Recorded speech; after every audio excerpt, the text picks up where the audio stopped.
A service of KIBMradio.com, the Internet's home for an all old-time radio.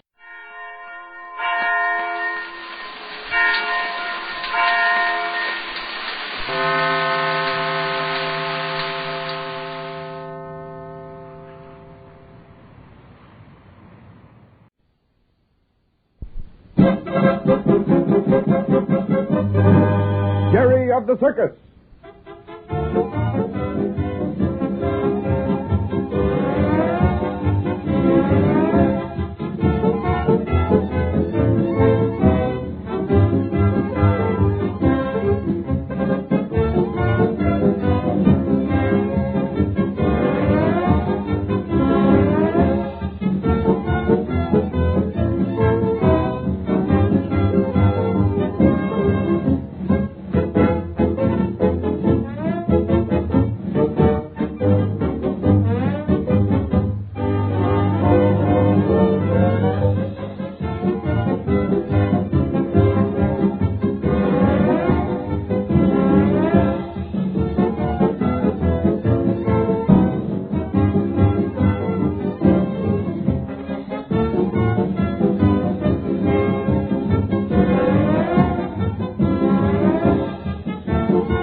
For Jerry of the Circus. Well, you sure you're warm enough, Jerry? Sure I am. It's nice and warm here in the sun. Jerry, how do you like your new job? Watering horses? Oh, all right. Well, you know, there's lots of opportunities around the circus. If you just keep your eyes and ears open, you may work yourself into a really good job. Uh-huh. Oh, say, Bumps. Yeah? Do you often have thieves or robbers around a circus? Well, why? Well, it's a funny thing. When I went into the horse tent this morning, Whitey was awful upset. What about? Well, for the past few days, he's been missing a bale or two of alfalfa every time he goes to feed the Arabians. Well, that's strange. I don't see how anybody could carry a bale of alfalfa away without being noticed. Do you? And he says it's happened a lot lately, too. Well, it sounds like a good mystery. I think I'll try and find out what it's all about. Well, good for you. It's certainly worth keeping your eyes open anyhow, Jerry. Whitey would sure be grateful. I like him a lot. Yeah, Whitey's all right. You know, there's an awful lot of nice people in this circus. Jason and Patsy and of course you and Mr. Randall. You know, I like Decker, too. I think he's swell, beard and all. Yeah, he seems like a nice fella. I wonder why he wears that beard. Oh, probably thinks it'll help the act. What do you mean? Well, when he's standing there waiting for Lorenz to throw all those knives at him, he may think he just looks more mysterious or dignified or something. Or if he gets scared, maybe he thinks the beard will cover his face so it won't show. Well, you may be right, Jerry. And instead of putting on a false beard every day, he just decided to grow his own. Exactly. You know, I think it makes him look a whole lot older than he really is. Well, I wouldn't be surprised. He's nice to Rags, too. Oh, well, that's probably the real reason you like him. And Rags likes him, too. Oh, say, speaking of Rags, I forgot to tell you, I talked with Mr. Randall about your dog working in my act. And just like I told you, he promised to pay you. Really, Bumps? Pay me for letting Rags work with you? Yeah, and then, of course, there's your salary as a water boy, too.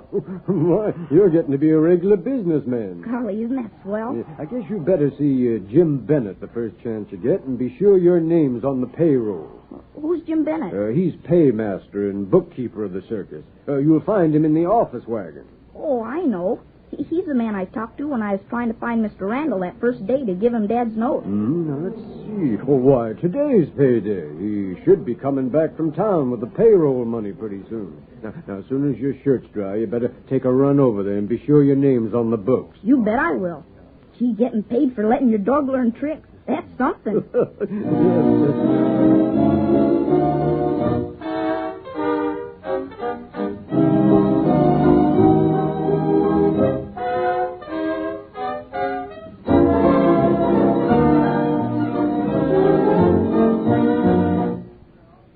Boys, let's tighten this this one now. Got a little sag up there. Okay.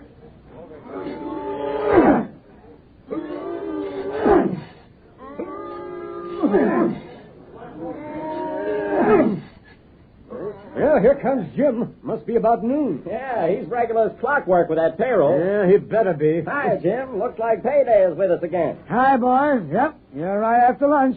Guess you won't need a formal invitation. Bells on. Yeah, an empty pocket.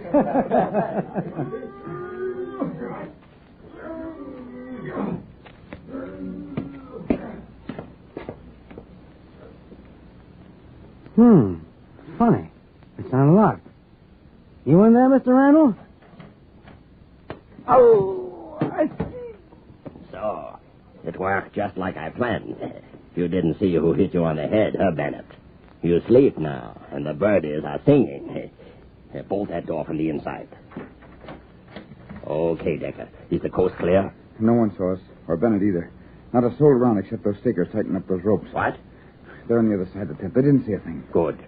You see, it was easy. Quick now. Tie him up and hurry before he comes to. Here, help me with this blindfold. Why? So he won't recognize us if he comes to. Think I'm a fool? You certainly think of everything. Here, get that money in your pockets. Here, I'll take those 50s. Here, now the gun. I'll throw it here on the floor. See? First I wipe off the fingerprints. Have we got to plant this one, Jason? Of course. What do I care who takes the blame as long as we don't? We'll just go on as if nothing has happened. Stay with the show for a while. Then when we're sure no one suspects us, we can quit. But why can't we quit now? And have them know we've run away? Why, they'd have the police out after us and every train watched. Lorenz. Quiet, fool. Mr. Bennett. Mr. Bennett. It's Jerry. Quiet. He'll go away. Mr. Bennett. Well, Rags, guess he isn't here yet. Want to take a walk? Okay, come on. Hello, Jerry. Hello, Spike. Where you going? Just walking around waiting for Mr. Bennett. He's in the office wagon. Oh, but I... Sure, he was headed there a few minutes ago. I saw him. Oh, well, thanks. Okay, son. Bye. Gee, that's funny. Come on, Rags, we better see Bumps. All right. Here he comes now, and talking to Mr. Randall, too. Well, hello there, Jerry. Well, you through so soon? No, hello, Mr. Randall. Hello, Jerry. Just sent Jerry over to see Jim Bennett to check about getting his name on the payroll. Oh, good. You got it straightened out, Jerry? No, he wasn't there. Huh? He wasn't in the office wagon? I knocked a couple of times. Well, that's funny, Sam. He's usually there paydays at this time. One of the stakers said he was headed for the office wagon just a little while ago. But he didn't answer when I knocked, and the door was locked. That's funny. Well, maybe he just stepped out for a minute, Sam, huh? He's never done that before. He usually stays right in his wagon till everybody's paid off. I can't understand him going off and leaving that money in the wagon. I even called his name a couple of times, Mr. Randall. I better go over there and see what it's all about. You want to come along, Jerry? Sure. Coming, Bumps? No, I got to check with Joe about a prop he's fixing for me. See you later, Bumps. Yeah, all right. Bye, Sam. Well, Jerry, Bumps tells me you and Whitey are getting along fine. We sure are, Mr. Randall. Well, that's fine, son. And you're getting along all right with the work, too? Oh, sure. I like horses. You think you might turn into a trick rider someday? Well, I don't know. I don't know whether I'd like to be a wild animal trainer or an aerialist or a trick rider or gee, I'd even like to be a clown like Bumps. Yeah, you do like the circus, don't you, Jerry? Golly, I sure do, Mr. Randall. Well, here we are. Let's see if Bennett's here now.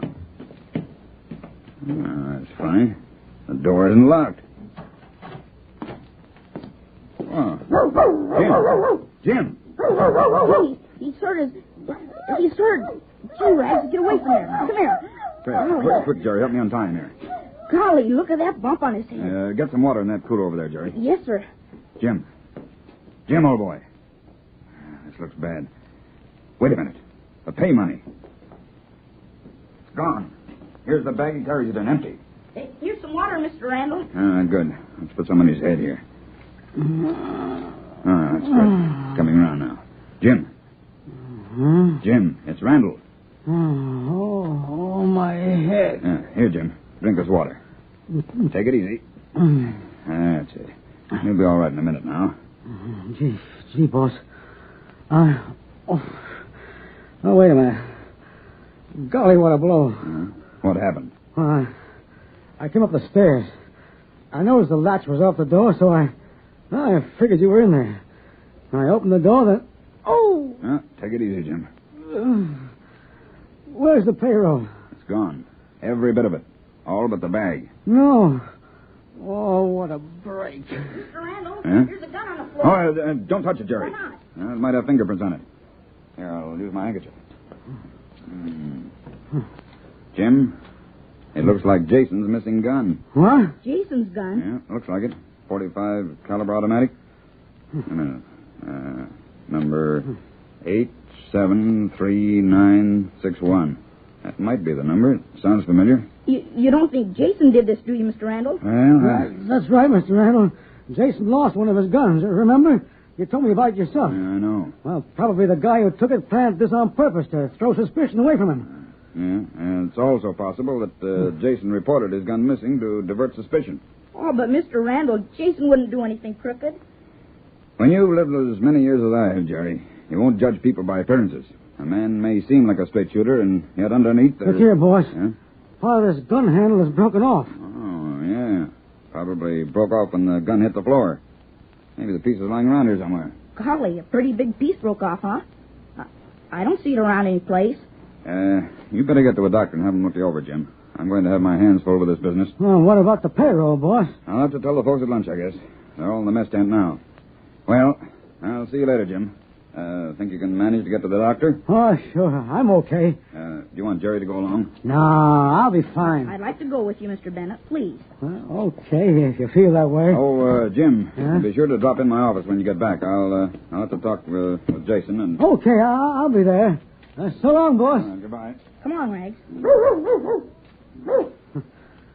Well, young fella, some funny things can happen around a circus lot, can't they?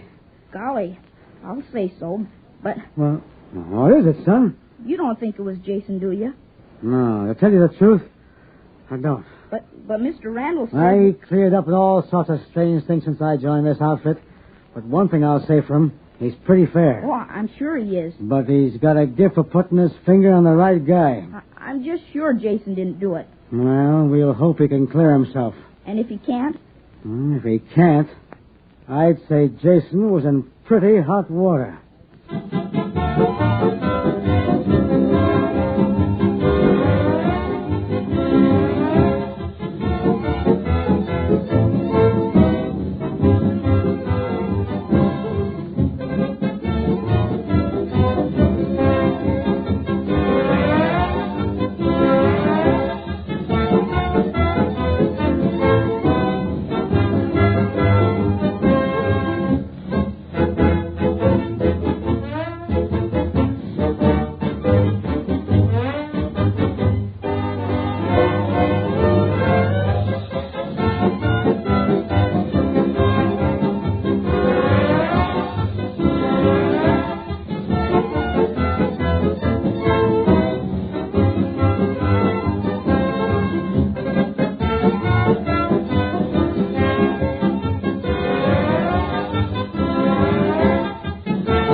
The Anchor-Hawking Glass Corporation brings you Crime Photographer.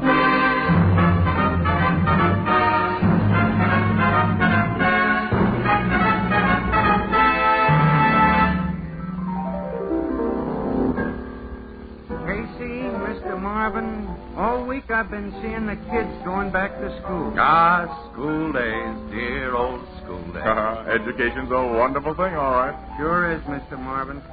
I didn't get past the fourth reader, but I learned something awful important since then. What was that, Ethelbert? You tell him, Mr. Marvin. Why, Anchor-Hawking is the most famous name in glass.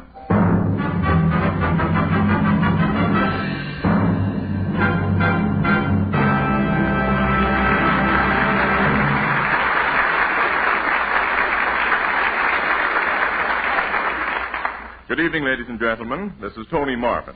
Every week at this time, the Anchor Hawking Glass Corporation of Lancaster, Ohio, and its more than 10,000 employees bring you another adventure of Casey, crime photographer, ace cameraman who covers the crime news of the great city. Written by Alonzo Dean Cole, our adventure for tonight, Graveyard Gertie.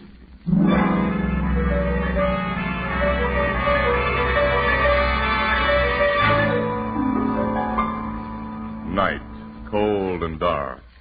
A road on the outskirts of the city, a dismal road. On one side, it's flanked by dilapidated, grimy houses, billboards, and vacant lots strewn with rubbish. On the other side is a cemetery. A familiar, battered-looking car approaches, and as it draws near... I can't figure out that new rattle, Annie. Listen to it. I've been listening. But, Casey, this poor old jalopy makes so many strange noises, it's hard to tell. Now, this is something new, Annie. Sounds like the battery supports. Well, I'm going to pull up here and see if I can locate it. Well, you picked a fine place to pull up. In front of those cemetery gates. Oh, cool. Graveyards don't bother me. Well, I don't like them. Especially at this hour. It's almost midnight, Casey. You see any spooks climbing out of the ground at the stroke of 12, Annie? Give a whistle. Here's what rattles. What? The license plate. The bolt all ready to fall out of it. Is that all? Yeah. Say, Annie, open the glove compartment, will you? Give me the pliers. The flashlight. Yeah, okay. That's it. Won't take a minute. Midnight. Uh-huh. Like the good thing I stopped when I did. Another mile, this bolt would have fallen out. Hey, Casey. Huh? Something's moving among those tombstones. What? Where? Back there. I see, behind that mausoleum. Yeah, coming this way. It looks like a woman. Hey, it is a woman. Yeah, I suppose so, but she seems to be just floating among those graves, Casey. Floating, Annie. Nuts. She's simply walking very slowly and weakly. Well, why should any woman be walking in a graveyard at this time of night? Well, how should I know, Annie? Hey, Casey. What? The woman's figure, it sank out of sight behind that tombstone. Yeah, so it did. Now, it looks as though she went into the ground. You know darn well she didn't, but I'm going to find out what she did. Hey, Casey, don't leave me alone here. Come on with me, then. Into that cemetery? Naturally. Well, okay, but I don't like this. Just open the gate. Careful, now don't stumble over one of these footstones. Oh, Casey, I don't like it here. Act your age, Annie. Yeah, but... There's the tombstone where we saw her. Yeah, there's something behind it on the ground. A horrible black shadow. Yeah, that's much more than a shadow. That's an old woman. Oh, a real woman? Yes, a live one, too. Hey, come here. Yeah? Annie, I think she's fainted. Oh, Casey, she's terribly old. She's coming, too. What? Who are you? Oh, take it easy, Mother. We saw you fall down in here. We came to help you. I guess I had one of my spells. Ain't so young as I used to be, and sometimes my heart... Rest is what you need right now. Yeah, we'll take you home. Home? And see that you get into a warm bed. This is my home here. Huh? This cemetery? Yes, got myself a nice place here. Fine place. 8 by 4. Oh, Casey. It's all paid for, too. I got a deed for it. It's mine. It's a beautiful grave. Well, I hardly think it's your home right now, Mother. It's my real home, because I own it. I come here every day and every night to look at it. Oh, I see. My home. I'll be moving into it soon. Yeah, well, not tonight, you won't. All right, now I'll carry over the car. Annie, open the door, will you? Oh, yeah, sure. There, now I'll put you right here in the back seat, Mother. Lie back and relax. Much obliged, young fella. Very nice boy. Thanks. You're welcome, thanks. Now, if you'll tell us where you live, we'll take you home. Yeah? Oh, yes, the place I rent. Kingsburg, just down the road a piece. All right, you point out the house when we get to it. I will. Will there be somebody there to take care of you? Somebody to... Oh, yes. Roger will take care of me. Oh, he's your son or grandson? No, Roger ain't no relation. He's just a friend. Best friend ever had. When I asked you two to come in and meet Roger. That's fine. When we meet your friend Roger, I'm going to tell him not to let you wander around cemeteries this time of night. You can tell Roger anything you got a mind to, young fella. But he won't hear you. Huh? Oh, you mean he's deaf and dumb? No. I mean he's dead. Huh? Dead? That's right. Folks never suspected when they meet him first. You wouldn't if I hadn't told you. Never dreamed poor Roger'd been dead for 40 years. Say, what do you... Yeah, that's what I'd like to know. Won't tell you no more now. You'll find out when you meet Roger. You'll find out when you meet him.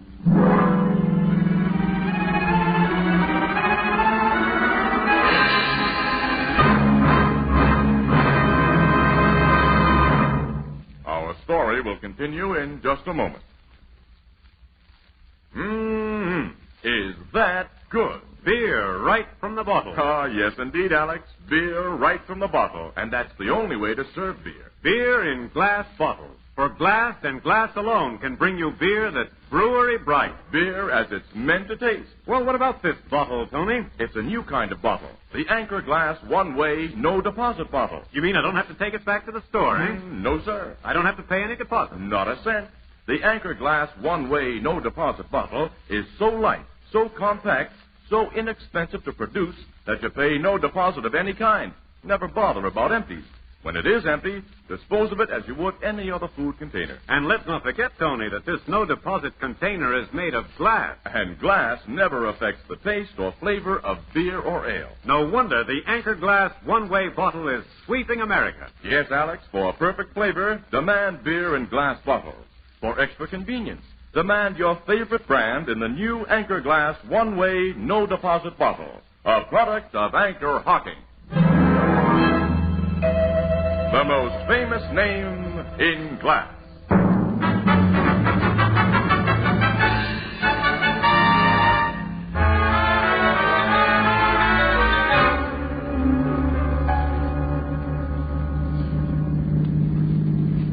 Here's where I live, young feller. You can stop your automobile. Okay. Terrible-looking shanty, Casey. Yeah. All right, I'll help you out, Mother. All right, young feller. That ride was nice. Don't get to automobiles very often. I'm going to ride in one again pretty soon when I leave this place I live in and go home. Fine, big, black automobile's going to take me, and I'll be wearing a swell black dress and be resting in a box all lined with satin. We'll take you to your door. Then you're coming in to meet Roger. Well, it's very late. I think we'd better be going. No. You've got to come in. I'll go ahead and unlock my door, light a lamp, and tell Roger we've got company. Casey, what are we getting into? That Roger. Something the poor old woman imagines, Annie. Her mind doesn't run in very cheerful channels. To say the least. Casey, she's unlocked 3 different locks to open that door. Yeah, one of her eccentricities, I guess. You young folks, got the lamp lit. I told Roger. Come in now. Okay, Mother. Come on, kid. I don't like the looks of that tumble-down shack, Casey, but... okay. Get in. Get right in. Now I'll shut the door. Hey, your place is nice inside, Mother. I sweep and mop and dust every morning. Oh, you're a wonderful housekeeper. Also got a kitchen. Come and see. Oh, you step. The dish cupboards are clean, too. I'll unlock them and show you. You, keep your dishes locked up? I keep everything I can locked up. But that's only to stop burglars who don't meet Roger first. Roger. He'd send them out of this house lickety-split. You were going to let us meet Roger? Maybe I shouldn't have told you that Roger's here and that he's dead. But he's no fool. You two won't hurt me. Come back into my other room. Now, Roger's there. Where? In that big trunk. In that trunk? Casey. You'll be scared when you see him. I'm warning you. Folks was always scared of Roger. He ain't changed none since he's dead. Look here, Mother. What? Open that trunk and see for yourself. Just lift the lid. Trunk's the one thing in this house that's never locked. Lift the lid. Roger'll scare you, but he won't hurt you. Lift the lid. Casey, she's got a dead body in that trunk. That's right. I'll see. No, Casey, don't. The young woman don't trust me like I trust her. I'll lift the lid and show you what's inside. Here. Good Lord.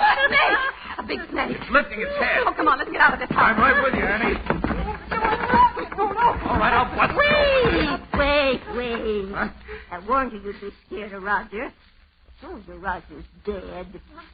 This big snake is Roger. Look at him again. Annie, the thing is just a... Oh, it's just a stuffed snake. That's right, young fella. Oh, we saw it move. Its head rose out of that trunk. His head's on a steel spring, young woman. I had the taxidermist fella fix it that way. You see, when Roger was alive, he traveled in this trunk. When I opened the lid at the end of a trip, he always dipped his head like that and rubbed his throat against my arm. Roger'd been my friend and partner 20 years. When he died, I missed him so. I had him stuffed real lifelike.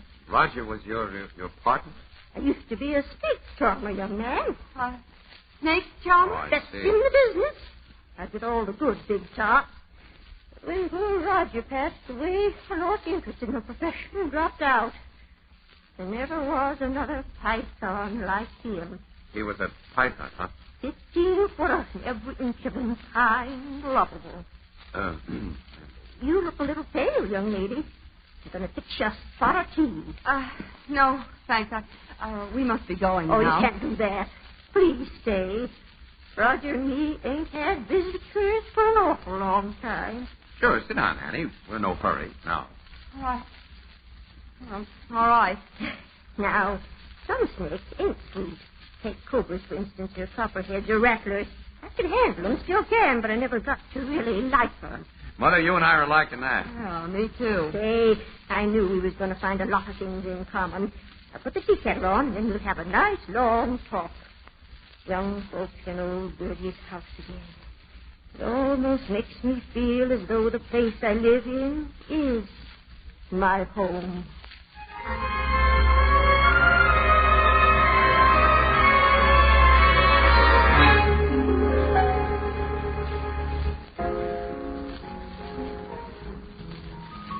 You and Miss Williams stayed up half the night with that old lady, huh, Casey? Sure did. We got a big kick out of it, too, Ethelbert. She had so many interesting things to talk about. Old circus days and the gay 90s. It was a wonderful evening. Outside of Roger. Oh, don't mention him. I'll never get over that shock. That snake.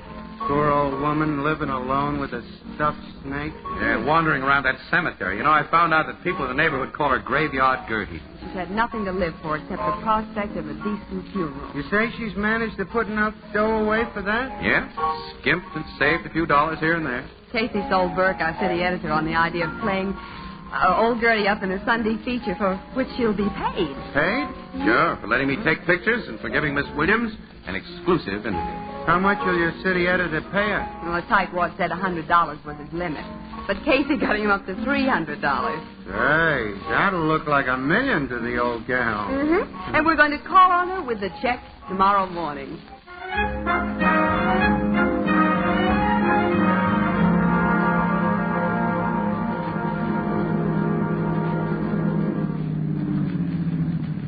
Well, here we are, Annie. Uh-huh. Well, I'll go ahead and knock at the door while you get your camera. Okay, Annie. My stuff's all here in the back seat. I'll be with you in a second. Gertie? Gertie, it's Ann Williams. She doesn't answer, Casey. She must be out. Oh, well, I'll try the door. It's not locked. Well, then she's inside. She wouldn't go away without locking up. Push it open. Yell again. Yeah, okay. Casey, look. Huh? Hey, somebody's been tearing this place apart. The bureau drawers are all pulled out and those cabinets are open. Stuff strewn all over the floor. And Roger's trunk is open. Ooh, that awful head sticking out. Well, never mind the stuffed snake. Where's the old lady? Well, she's not in this room. Wait, I'll look in the kitchen. Yeah, okay. Well, she's not in here. Annie, these kitchen cupboards have been opened, too. Yeah. Look, everything she kept locked has been unlocked, Annie. Nothing broken open. Oh, she wouldn't give up her keys unless... Yes. What I'm afraid of. Oh, Casey. Don't see any blood stains. No sign of us. Wait a minute. Hey, look here on the floor. Yeah, a piece of mud. That's clay. Well, don't touch it. It may be a lead for the police. Yes. Yeah, the cops don't like to find things monkeyed with. Annie, go find a phone. Call the cops. Get Logan. Well, Captain Logan's Homicide Bureau. We have no murder to report. I've got a hunch, Annie. Get Logan.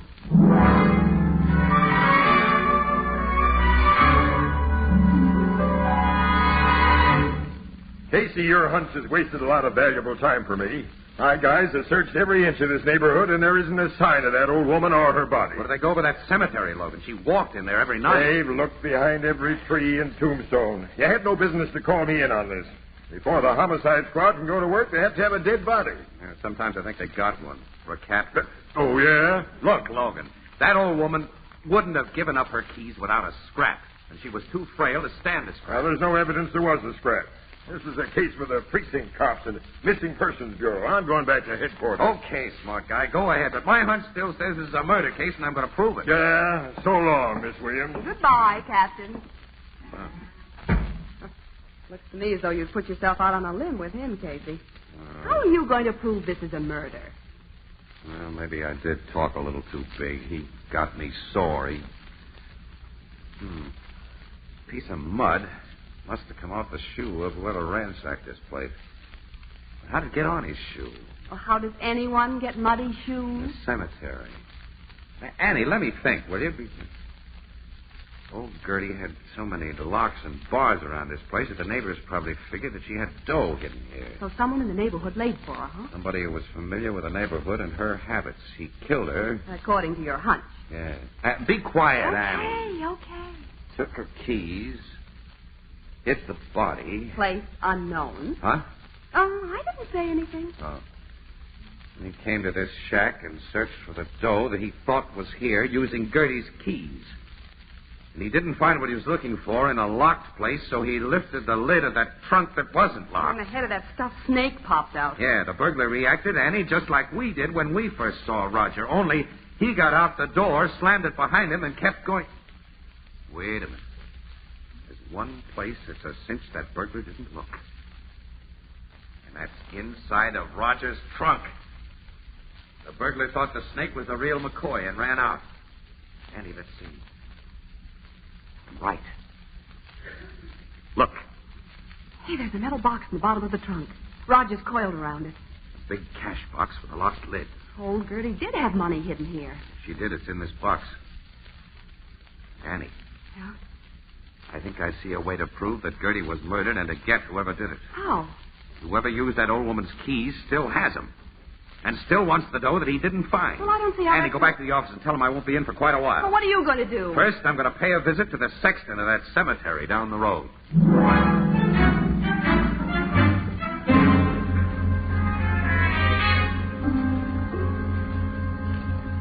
Yes, Mr. Casey, I know old Gertie. She's been a familiar figure around this cemetery. Of course, you know she's disappeared, Sexton. Kramer's the name. Mr. Kramer. Yes, the policeman who searched the grounds told me what had happened. They found her yet? No, they hadn't. But they figure she's okay. She just wandered away from... I sincerely hope they're right. Yes. My paper was about to publish a story on the old girl. Is there anything that you could tell me, Mr. Kramer? That, I've already told the police all I know, which is really nothing. Well, maybe some of your workmen, the grave diggers, for instance. Maybe they could give me some dope on it. Well, you might talk to them. You'll find most of them working at the northeast end today. Oh, well, I'll look them up and get acquainted. Oh, was there a burial this morning? 3 of them. 3? Yes. Why do you ask? Oh, just wondered how business was. Matter of speaking. I'll tell you a funny one. If a burglar killed that old lady, he didn't find her money. Didn't? I think the money is in a locked metal cash box beneath a big stuffed snake she had. Big stuffed snake? Uh-huh. Well, thanks for your courtesy, Mr. Kramer. I'll go out and talk to your grave diggers.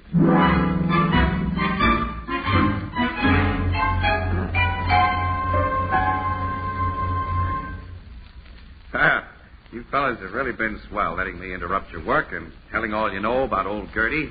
Thanks a million. Grave diggers are not such a bad fellows when you get to know us, Mr. Casey? That's right, Tony. Sorry I couldn't give you no hints about where to look for the old girl, Mr. Casey. I sure hope she turns up in good health. Yes, so do I, Pat. Yes, so do I. I didn't know the old dame, but I'd like her to be okay. Me too, Joe. Me too. Yes, well, thanks again. I'll be running along, I guess.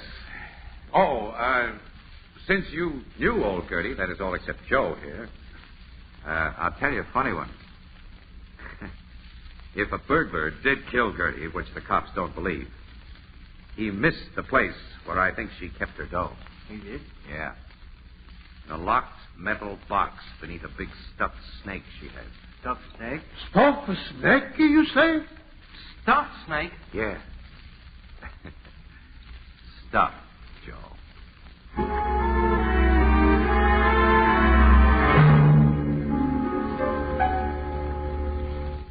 Casey, what makes you think the murderer will come to old Gertie's house tonight? I invited him to come. See, I talked to him today. I see. You talked to him? I think I did. I think he's a guy named Joe. That's identifying him for me. I also think I know where he hid the body, Logan. Huh? Where? I'll tell you.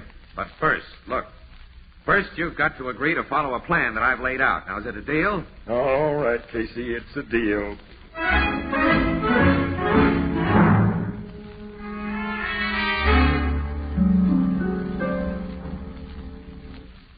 Your big scheme has worked out swell so far, Casey. We've now been enjoying the discomforts of old Gertie's 2-before kitchen just 4 hours. And in the dark. I don't think he'll show up at all. All right. Wait for him again tomorrow night. Oh, that's a pleasant prospect. Yeah. Standing in the dark. Yeah. Doing nothing. Yeah. Yeah. We can listen to Logan's sparkling conversation. Yes. Nuts. Casey, what do you suppose is in that box of Gertie's? We'll find out, Annie, when it's open. Well, I'm surprised you didn't have a locksmith open it, Captain Logan. Why should I? Hey, shh, quiet, listen. Now, key's turning in the lock. Who do you think is using that key, Logan? Shut up. Hey, the door's opening. It's a man. Yeah, he turned on a flashlight. Comes back. He's heading for that trunk.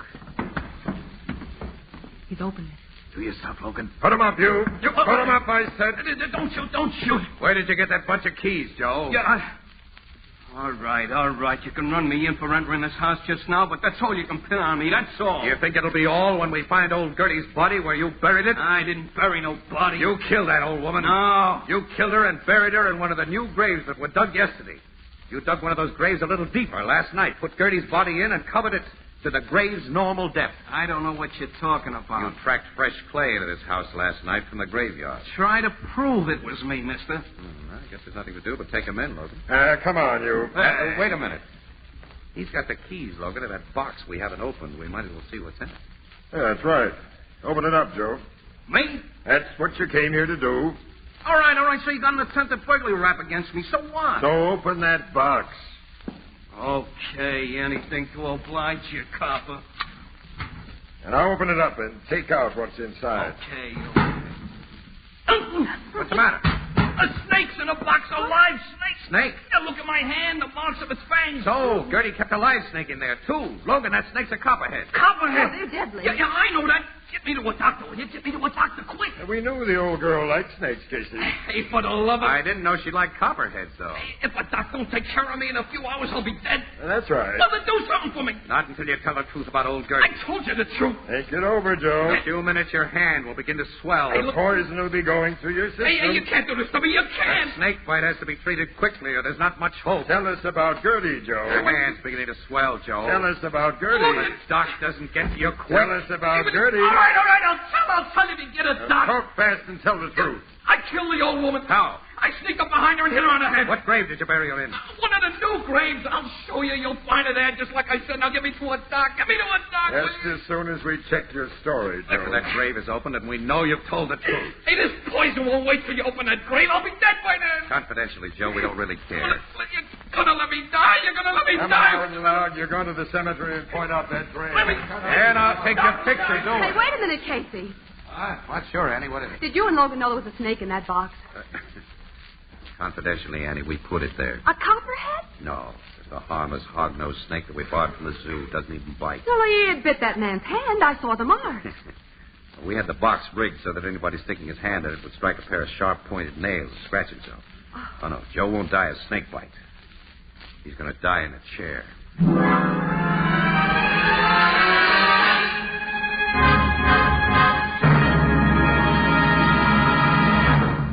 We'll join the crowd at the Blue Note in just a moment. Here's an interesting experiment. Take a sunburst crystal pitcher, set it down on a fine linen tablecloth, and then ask anyone to guess what this pitcher should cost. Well, guesses would run up to very large sums of money. Many, many times as much as this sunburst crystal pitcher actually cost. Yet, believe it or not, you can buy this beautiful 2-quart Sunburst crystal pitcher for only 50 cents, or slightly more in distant cities. It has the same diamond-like sparkle you see in the most costly hand-cut crystal, the kind of crystal that's handed down for generations as a family heirloom. Yes, here is truly an amazing bargain, a really great value. Now, you'll find this Sunburst crystal pitcher and other equally great Sunburst crystal values at any retail store selling household glass. Ask for Sunburst crystal by name. You'll recognize the traditional Sunburst pattern immediately. Sunburst crystal is a product of Anchor Hocking, the most famous name in glass.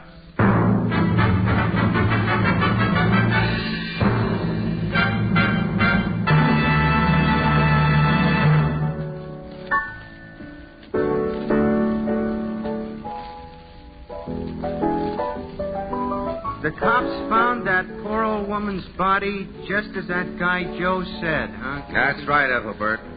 Which means that Joe is all washed up.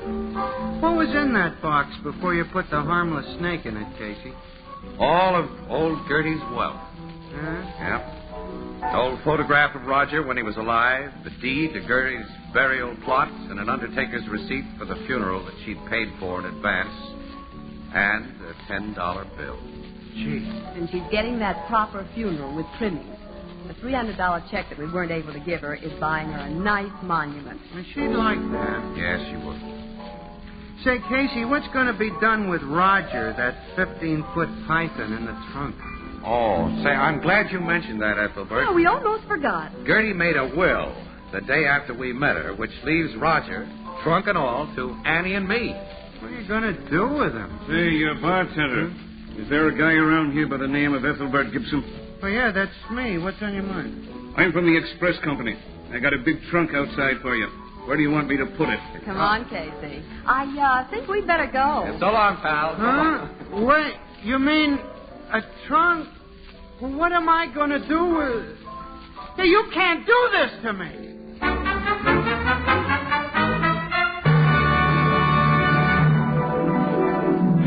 Crime Photographer, starring Stotts Cotsworth as Casey, is brought to you each Thursday by the Anchor Hocking Glass Corporation, makers of Fire King Oven Glass, Anchor Glass Containers, Anchor Caps and Closures, all products of Anchor Hocking, the most famous name in glass.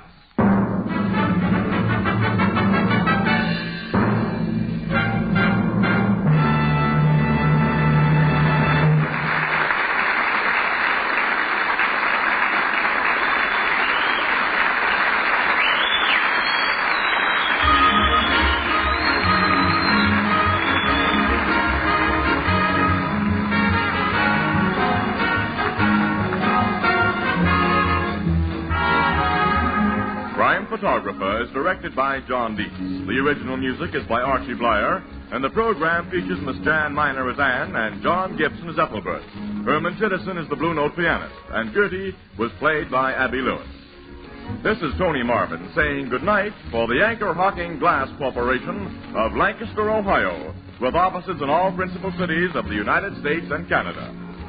Thursday night on CBS is the biggest show in town. So stay tuned for exciting dramatizations on Reader's Digest Radio Edition, which follows immediately over most of these stations. This is CBS, the Columbia Broadcasting System.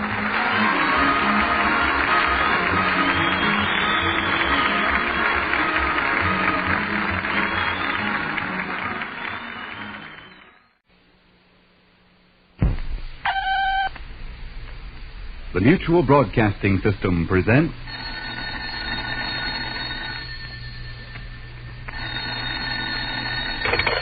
Hello, I hope I haven't kept you waiting. Yes, this is the Crime Club. I'm the librarian. Cowhide. Yes, we have that story for you. Come right over.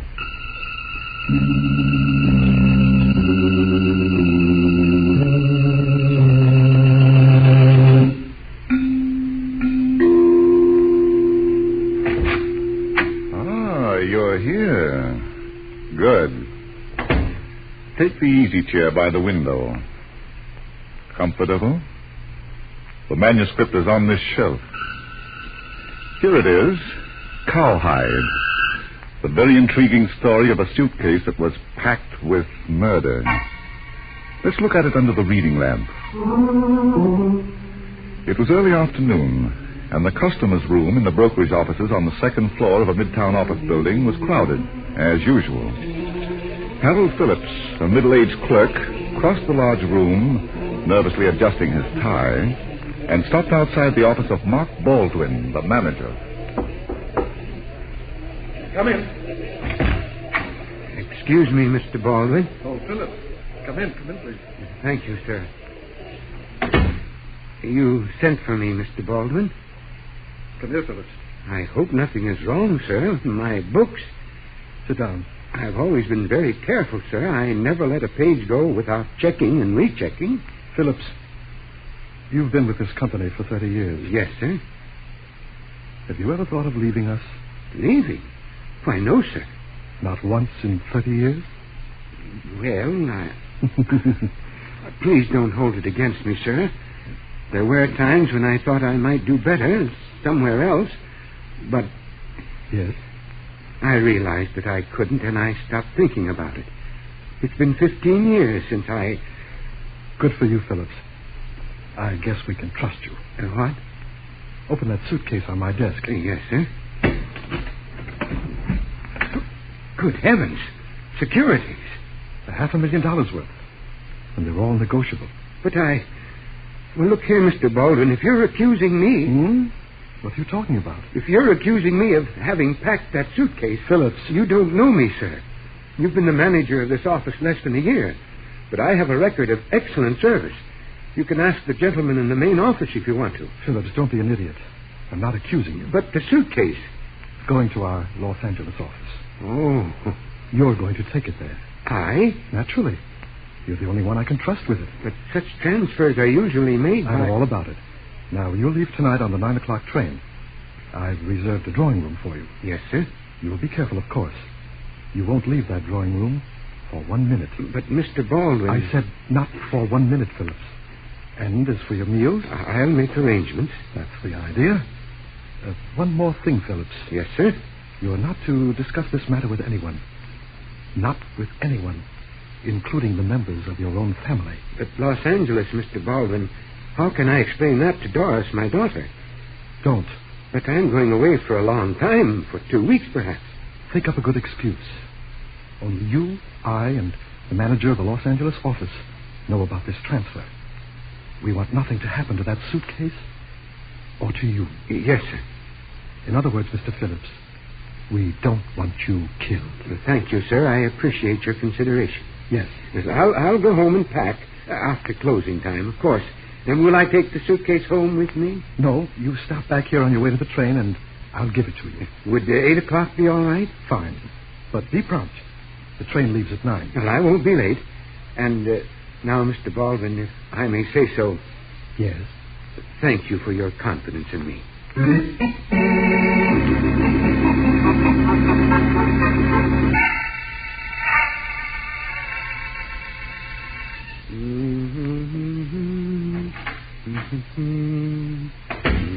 Dad? Oh, in here, Doris, my room. Oh.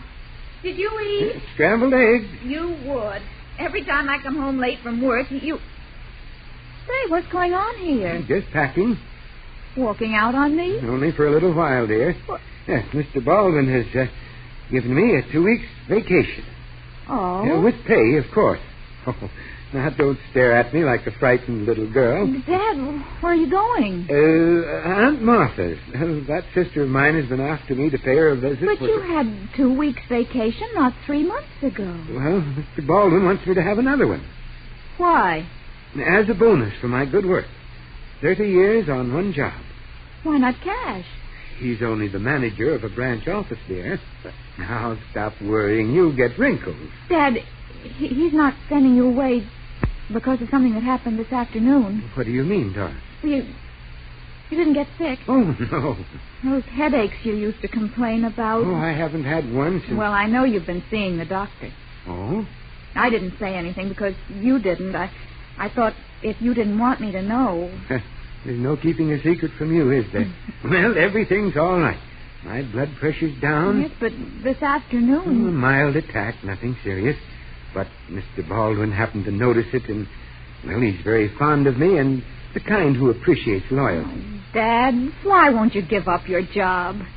Give it up? Well, what would I do? Must you do anything? I'm making enough for both of us. Nonsense, dear. You're going to be married someday. Oh, sure. Don't you think so? First, I've got to find a man. What's wrong with the men you know now? Oh, why talk about them? Listen, Dad, you've been working long enough. And I'm going to keep right on working. Goodbye, dear. I'll see you in 2 weeks. Oh, no, you don't. I'm going to station with you. Haven't you a date for tonight? I'll call it off. You'll do nothing of the kind. Dad. Why, I'm sorry, dear. I didn't mean to lose my temper. It's all right. You see, treating me like an invalid. I just wanted to see you off, Dad. It isn't necessary. You've got a date. Keep it. Goodbye, darling. Goodbye. Take good care of yourself.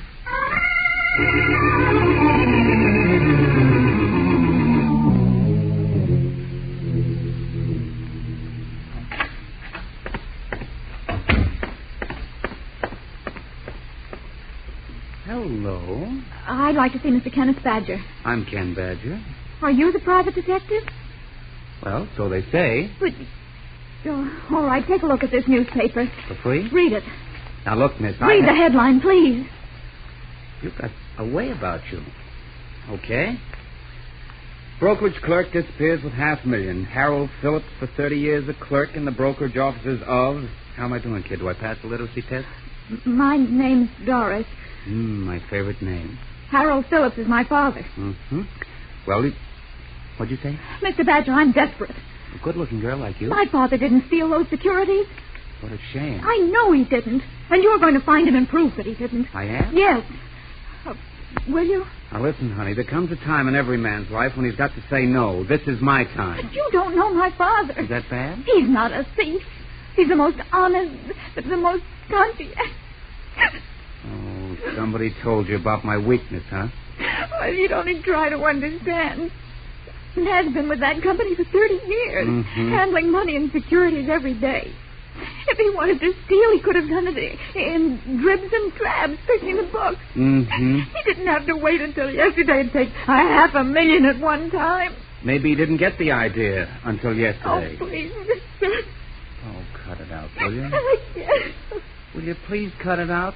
I'm not going to be carried away by a flood. All right. All right, Mr. Badger. You don't have to take this case. But I'll tell you what I really think. Over a cup of coffee? When I came home from work last night, Dad was packing. There's a nice little restaurant down the street. Come on. Listen to me. Dad said that Mr. Baldwin, the manager of his office, had given him a 2-week vacation. He was going to spend it with Aunt Martha at her place in the country. I phoned Aunt Martha this morning. Dad wasn't there. No. Mr. Badger, my father wouldn't lie to me. Something happened to him last night. What do you think? He might have been kidnapped or murdered. What?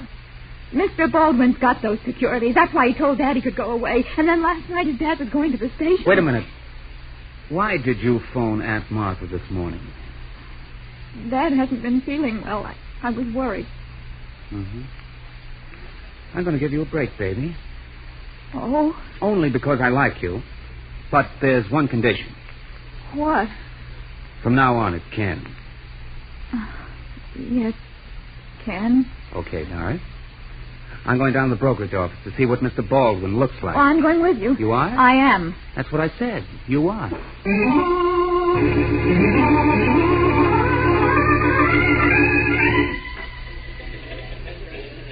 Now, you stay here, Doris. Oh, but Ken, Here, baby. I want Baldwin all to myself. Well, I've got a special interest in international pigs, so long, honey. I'll see you later. Come in. Why, Badger, what are you doing here? Inspector Hopkins, my old friend. I asked you a question, Ken. I've been retained. By who? Doris Phillips, the daughter of... Well, Inspector, don't I get a knockdown? If it'll make you happy. I'm talking about those two nice people over there. Walter Conrad, the assistant manager, and that's Joyce Lipton. Mark Baldwin's private secretary. How do you do? How do you do? Joyce Lipton. Say, haven't we, Have we? Oh, I'm pretty sure of it, but, where? Now, see here, Ken. I'm conducting an investigation. Oh, you're a hard man, Inspector. All the pretty women... State your business and get out of here. Well, since you put it so politely, I'm looking for Mark Baldwin. That's good. So am I. What? Anything else, Ken? Now, wait a minute. Let me get this straight. Are you saying that Baldwin and Phillips... That seems to be his pet theory, Mr. Badger. Shut up, Conrad. All you have to do is answer questions. And all you have to do, Inspector, is to ask them. Intelligent ones. You're looking for trouble, aren't you? Just because Mr. Baldwin didn't come to the office today doesn't mean that he and Phillips took those securities. He didn't show up at his hotel all night, either. That can mean anything, Inspector. Well, how do you do, huh? Mr. Conrad. Are you butting in, Ken? Just for a couple of questions, Inspector. Mr. Conrad, when was the last time you saw Mark Baldwin? When I left the office yesterday, about 6 o'clock. And you, Joyce? 7 o'clock. Mr. Baldwin wanted me to stay for some last-minute dictation. Dictation, Mr. Badger. Oh, yes. Anybody see him after that? We've been all through that, Ken. My client wants to know, Inspector. Well, I don't know who saw him afterwards. I left at 7 o'clock. I don't suppose you realize how ridiculous this is, do you? Now, see here, Conrad. All these questions about Mr. Baldwin. If he had a part in this robbery, do you think he'd be fool enough to disappear? It's been done before, mister. Mark Baldwin wouldn't take $500,000 to share with a clerk. Is that your opinion, too, Miss Lipton? I have no opinion. And I just can't believe that either Mr. Baldwin or Mr. Phillips could have done such a thing. Yes. Now, Mr. Conrad, let me tell you something about who takes and who shares. Hey, Inspector. Ken, if you don't stop butting in... Take a look over here. I think you'll be my friend again. Huh? What did you find? I always travel with my nose close to the carpet. My dog taught me that trick. Listen, Ken. Down here. Huh? Tell me what they look like to you. Bloodstains that somebody tried to wash out. Funny, that's what they look like to me. They form a line from the desk to the coat closet. What do we do now, Inspector? I'll let you know.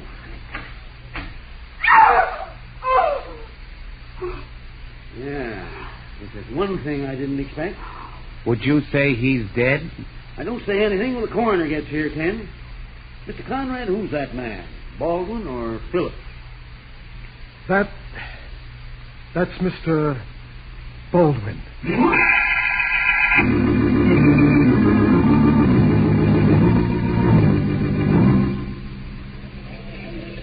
No, Doris, you can't come in. I've got to know what's going on, Ken. I told you, I'll tell you later. Why did all those men come here, those policemen and the men with the cameras? They're holding a convention. Somebody's been murdered. Oh, my Lord. Dad?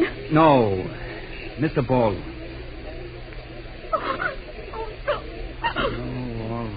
All right. I'm still working for you. Ken, you know what they're going to think? Just keep looking at those quotations. I'll be out as soon as I can. Stabbed in the back, huh? Died between 8 and 9 o'clock last night. What's that, Inspector?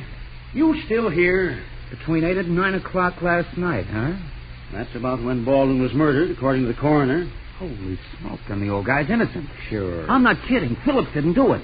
His daughter told me he took an 8 o'clock train last night. Yeah? Where was he going? To the country to see his sister, Aunt Martha. So it's Aunt Martha, huh? Oh, all right, so I'm gone for the girl, but... Did he get there? Did he... Oh. All right, you win, Inspector. You've got logic. Yeah, stick around, sonny boy. I'm giving free lessons today. Now, Mr. Conrad, you get first crack at the truth. I've told you everything I know, Inspector. I haven't asked you everything. What was kept in that safe?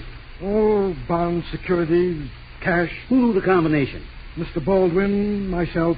You too, Miss Lipton? I never went to that safe unless it was open. Did you know the combination? Of course not. Look here, Inspector, what are you driving at? Somebody gave Harold Phillips those securities. Somebody did nothing of the kind.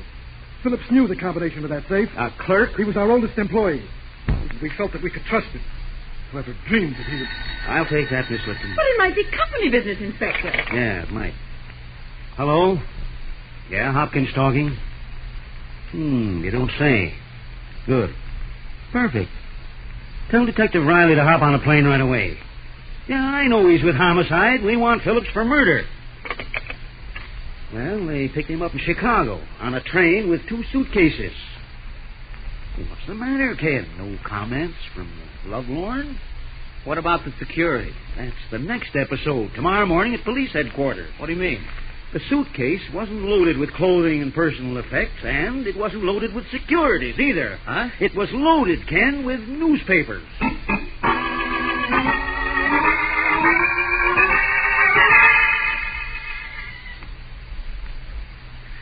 All right, Phillips, let's forget everything you've told me so far. But I told you the truth, Inspector Hopkins. Yeah. Well, now tell me if you lie. I don't know what to say to you. I didn't kill Mr. Baldwin. I didn't steal any securities. You didn't load that suitcase with newspapers either. No. Baldwin did that, huh? And then he stabbed himself in the back. He was alive when I left him at 8:20 the other night. He wasn't in the closet? I told you he was alive, sitting at his desk. Where are the securities, Phillips? I thought they were in the suitcase. Now, listen to me, Inspector. Mr. Baldwin told me to deliver the securities to our Los Angeles office. He didn't want anyone to know. Where are they, mister? He wouldn't even let me tell Doris where I was going. I had to lie to her about a 2-week vacation that I was going to spend with my sister Martha. Phillips, You've got to believe me, Inspector. I saw the securities in the afternoon. They were in that suitcase. But Mr. Baldwin wouldn't let me take it home. Yeah. I met him that evening at the office, his office, and he handed me the suitcase, locked, and train ticket. One way? Yes, he said the manager of the Los Angeles office would give me a return ticket. You've got to believe me, Inspector. Come on, Phillips. Let's start from the beginning. Now, you knew Baldwin was working late, so you went to the office and killed him. No. You opened the safe and took the securities. Then you took a train for Chicago with a load of newspapers. No, I didn't. Just in case you got picked up. You figured we might take you for a poor sucker who was being framed. That's exactly what I am, but you won't... Hold everything, Phillips. Yeah? Uh-huh. What did he say? Yeah, that's what I thought. All right, Dempsey. Phillips, we've just had Los Angeles on the phone. Oh, well, then the manager out there has told you that... He didn't tell me. He spoke to my assistant. Well, what's the difference? You know I'm innocent. He was expecting no security. No, mister. What? Well, but there must be some mistake. Mr. Baldwin told me... Sit down, Phillips. Have a cigarette. And then talk.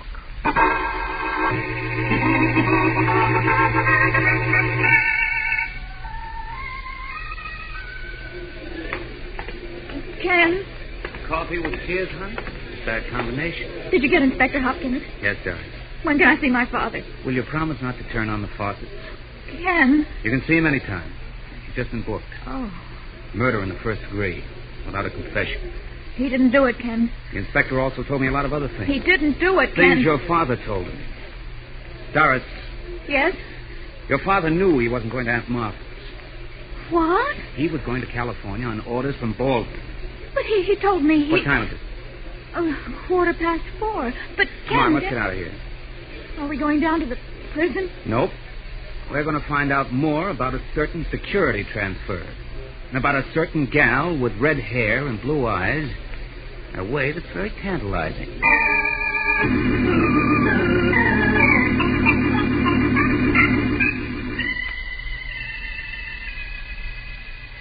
No, Mr. Badger, I've never been there. Well, then, how about or there either. Okay, Joyce. Can't blame a guy for trying, can you? I can. North wind blew me right out of my... Say, have you heard the latest about Philip? No. He's going to be indicted for murder. Oh, for pity's sake, then he is guilty after all. Only indicted, baby. He's still got an alibi. Really? He claims Baldwin sent him to Los Angeles for those securities. Los Angeles? You mean our office out there? Mm-hmm. Sort of transfer. Who told you about it? My bosom pal and crony, Inspector Hopkins. Oh. If a transfer had been arranged, would there be a record of it? Of course. In the form of correspondence? Possibly. Well, now we're talking the same language. Where's the correspondence? It's in those files. I mean the letters he dictated when he asked you to stay late. Oh, they're in my stenographic notebook. Still there, huh? I didn't type them up. Uh-oh. That's not being a good secretary, Joyce. Why don't you mind your own business? Okay, I'll just take the book and let Inspector Hopkins mind his business. Well, I was going to type them up, but Mr. Baldwin told me to go home. And then the next morning... Well, I don't have to tell you about the next morning, do I? Aren't you glad? There's nothing in that book about transfer of security. Nothing? What do you mean? Well, it might be in code. You know, $10,000 a word, spelled backwards. Well, I don't think so, because... I know. I'll take the book down to police headquarters. Why? Well, they've got some of the best typists and code busters in the world. Oh, Miss Lipton. Hello, Conrad. What are you doing in this office? Just talking to a lady. You talk to no one but me, understand? So you've been promoted, huh? I'm in charge here now, and I don't want snoopers around. The reason? This is a private office. If you have any business, the customer's room is open every day from 10 to 3. Now, get out. Conrad, did you ever get a massage? You wouldn't dare. Oh, I would. But why waste it on you? You hoodlum. Miss Lipton, the next time such characters come in here, I'll... Well, Ken, what did you find out? What I'm going to find out, Doris, it counts. What do you mean? You go back to your apartment and wait for my call. Oh, and you? Police headquarters. And wish us luck.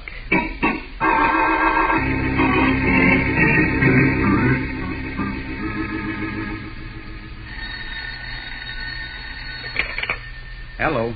Ken? For Pete's sake, Doris, where have you been? Don't be angry, dear. I told you to go back to your apartment and wait for my call. I did, but you didn't call for 3 hours, and then I had an idea. Where are you now? In the drugstore. Oh, that's nice. Tell them to set up one for me, too. A double malted Ken, with a... you don't understand. This drugstore's in the building my father works in. The brokerage offices are on the 2nd floor. What got you there? A terrific idea. Now I need help. What's the matter? How soon can you get here? 15 minutes. What's the matter, Doris? I'll tell you when I see you. But hurry.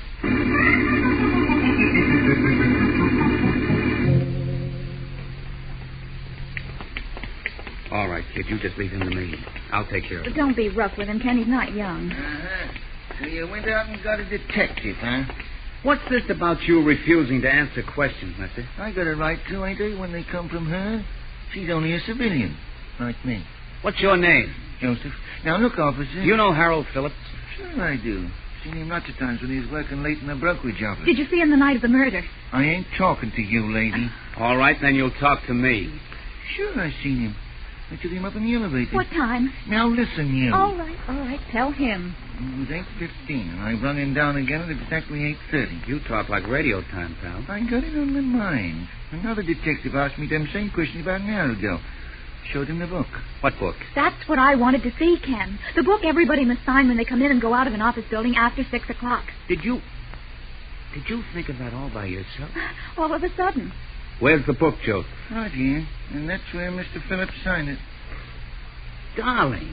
Hey, are you talking to me? Not tonight, Joseph. You go right up and down your elevator. Come on, Doris. That does it, Ken. That proves Dad's innocent.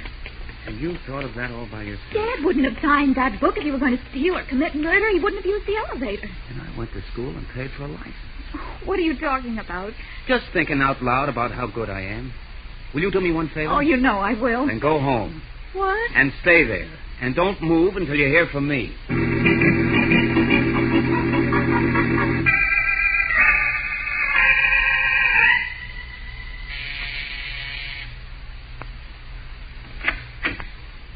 Well. Hiya, Cookie. You mind if I come in? Oh, you have the nicest way of asking. I didn't mean to push you. An old habit I picked up in the subway. What do you want? Well. It's a nice place. You live here alone? Now, listen, Mr. Badger. Joyce, when will you learn to call me Ken? I'll be at the office at 9 o'clock in the morning. Now, if you have anything... I have. Your stenographic notebook. Oh. Did the police get anything out of it? Mm-hmm.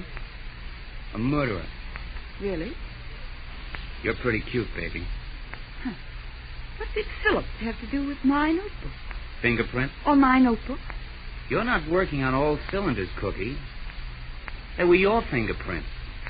I'm afraid I don't follow you, Mr. Badger. You don't have to. I'll follow you. Why?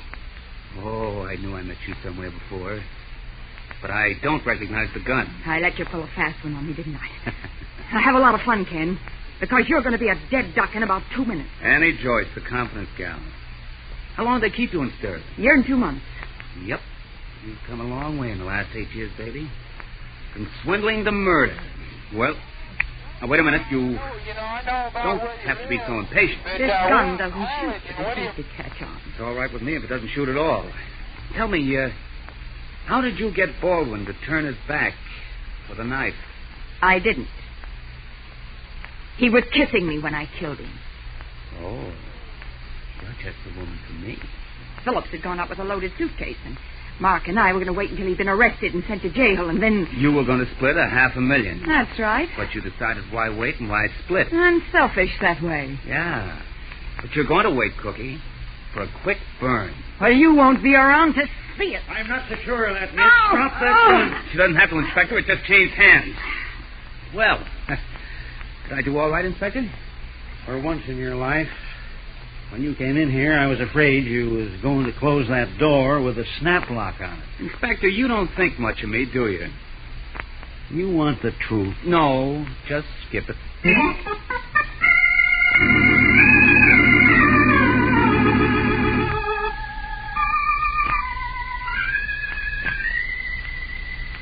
Imagine hiding those securities under a rug. Yeah, and such a nice rug, too. $500,000 worth in her apartment. And me stepping on it all the time. Ken. Yes, dear?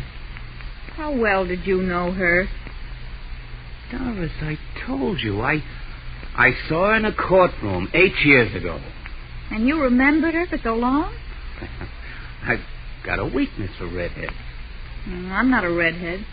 Oh, that can be remedied. Would it make you happy? All over. Oh. Hey, take it easy. Your father's asleep on that chair. Suppose he wakes up and... Well, suppose he does. Dad won't mind. Will you? Well, will you? Oh, my Dad. I can't wait all night, Doris. I've got to go to bed.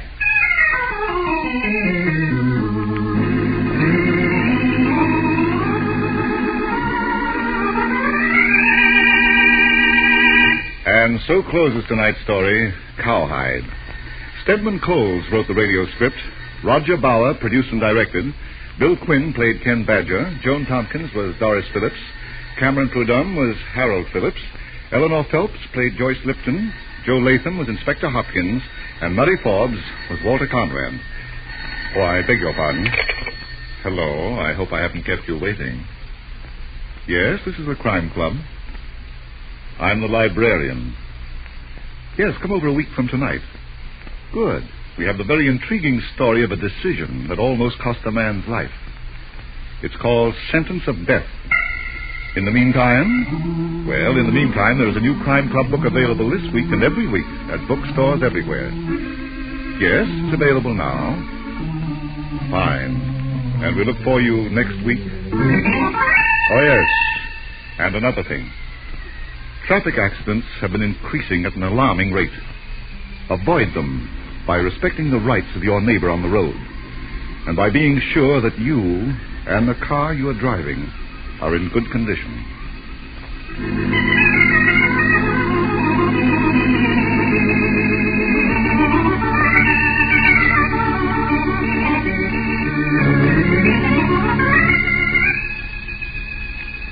This program came from New York. Stay tuned now for another mutual favorite. Quiet Please follows in just a moment. This is the Mutual Broadcasting System.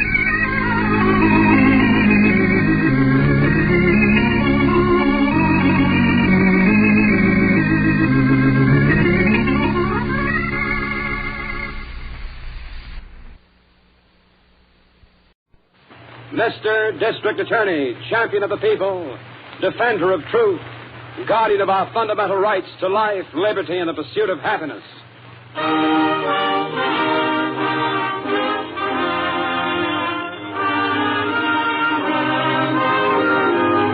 And it shall be my duty as District Attorney not only to prosecute to the limit of the law all persons accused of crimes perpetrated within this county, but to defend with equal vigor the rights and privileges of all its citizens.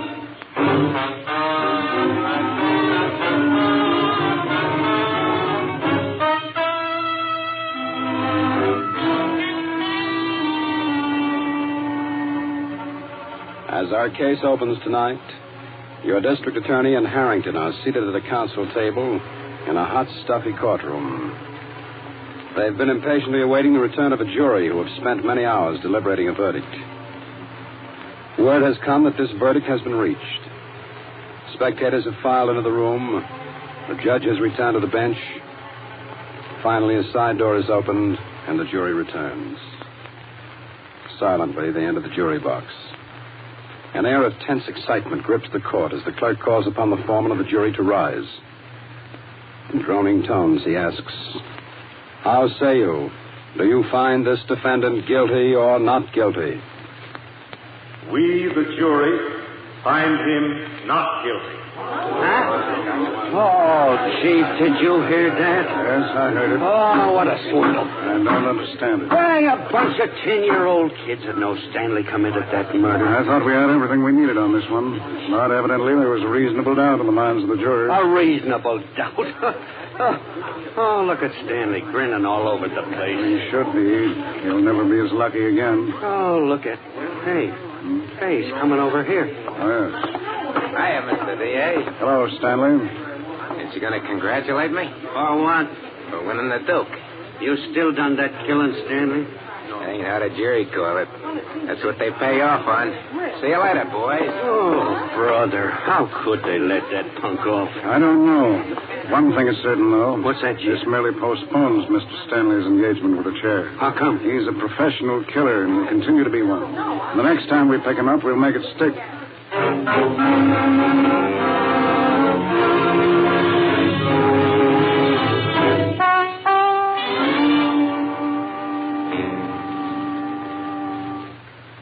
Oh, Chief. Yes, Harrington. Did you see the morning papers? You mean the account of the trial? Yeah, they certainly blasted that verdict yesterday. Yes, I know. They took particular pains, though, to point out that it wasn't your fault. Unfortunately, that isn't much consolation. No. Excuse me, Chief. Yes, Miss Miller?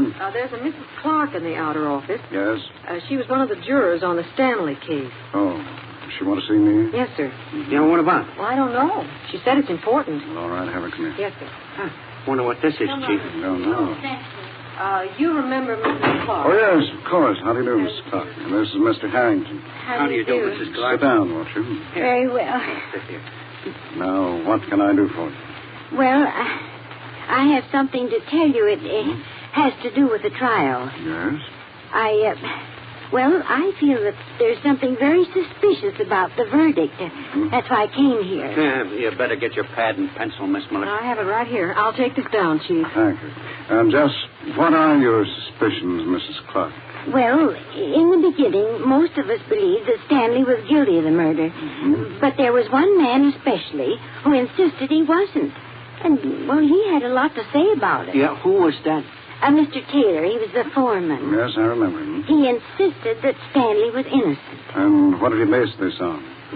Well, he never would give a reason. Just kept saying he knew he wasn't guilty. Well, how did he get everyone else to come around to his way of thinking? Well, the first change came when we were taken out to lunch the second day. This Mr. Taylor sat with two other men on the jury. And when we returned, well, they had changed their vote to not guilty. Did they give any reason for this change? No. These two men were more or less leaders.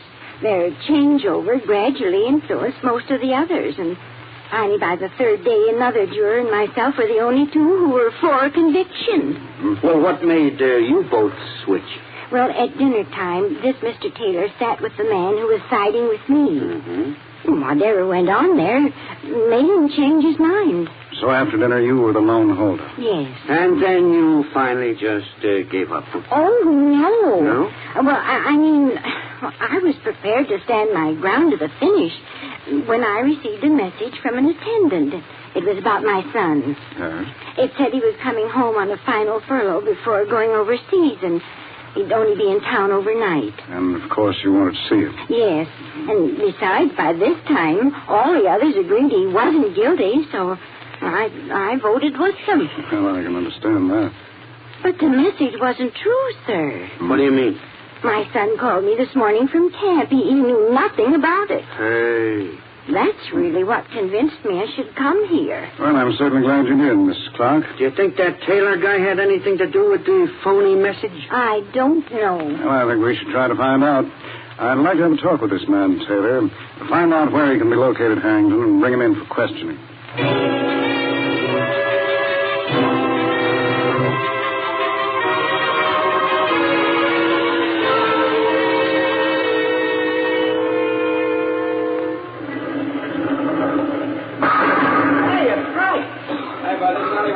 Hiya, Mr. Butler.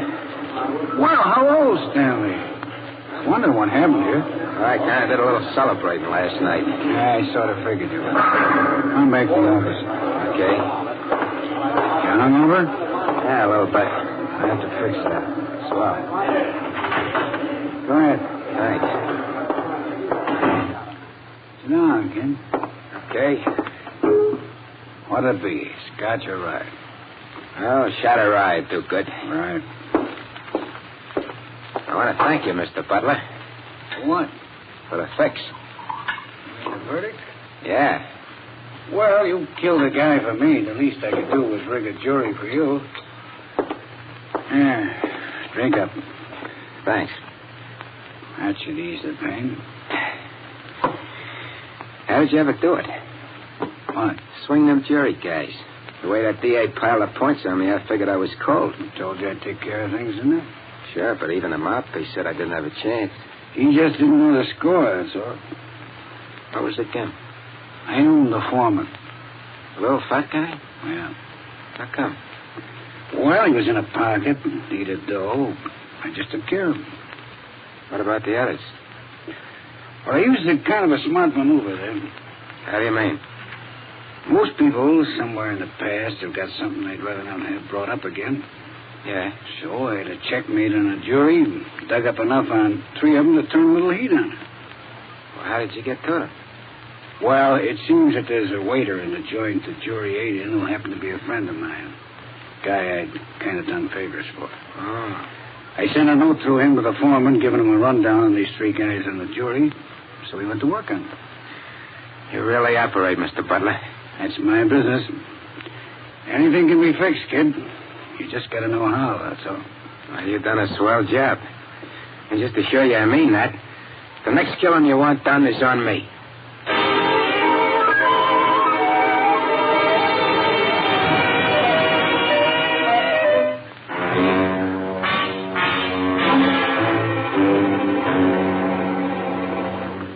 Right in here, Mr. Taylor. All right. Chief, you remember this fellow? Oh, yes, of course. Hello, Mr. Taylor. How do you do? He wasn't too happy about coming over here, Chief. Naturally. I've neglected my business enough serving on that jury. Well, I'm sorry, but this is quite important. Sit down, please. Very well. Harrington, did you explain to Mr. Taylor why I wanted to see him? No, Chief. I thought you could do that better than me. All right. Just what is this all about? It has to do with the verdict reached by you and your fellow jurors yesterday. Yes? We have a report from a woman named Clark. She served with you. What about? She seemed convinced that several of the jurors were pressured into changing their views on the case. Well, that's ridiculous. Why, that woman... Why, Mr. Taylor, why don't you wait till you hear the whole thing? Very well. Go ahead. She also believed that you were the one who exerted this pressure. Why, this is fantastic. She named 3 specific jurors who were influenced. We're trying to contact these men now to substantiate her story. Well, I must tell you right now, sir, this is the most libelous thing I have ever encountered. You deny the charge? Completely. Look, Mr. Taylor... Just a minute. I think I see behind this whole thing now. What do you mean? Wouldn't it be possible that having lost the case, you are now looking for some excuse to justify it? Oh, hardly. Well, it certainly appears that way. Now, just a minute. Oh, wait, Harrington. Yeah. I called you in here, Mr. Taylor, to acquaint you with the charge that's been made. Frankly, I intend to investigate it thoroughly. So I advise you to remain available for further questioning.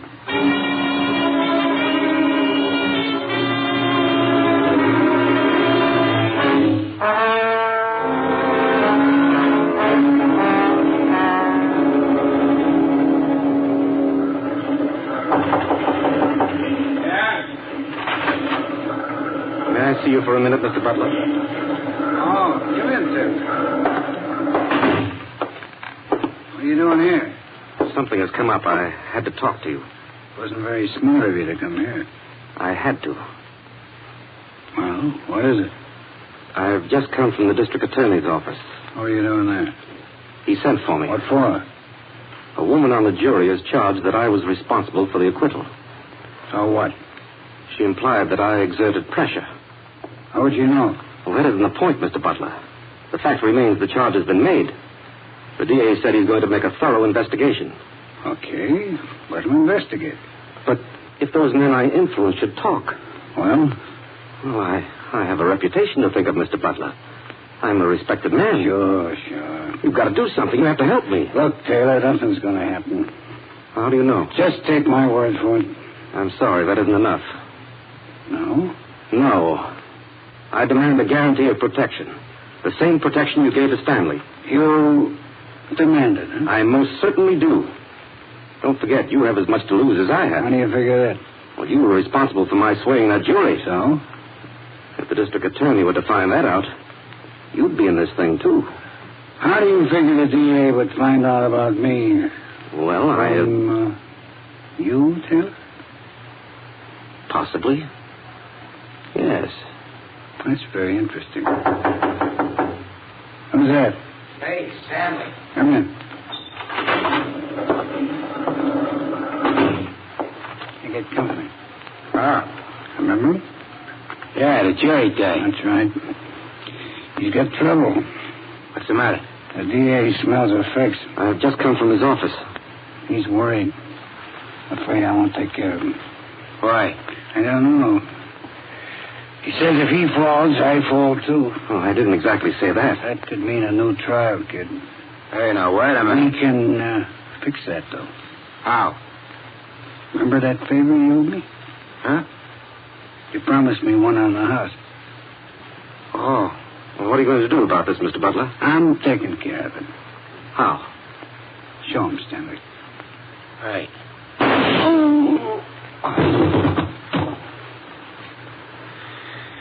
Hey, it's good to be working again.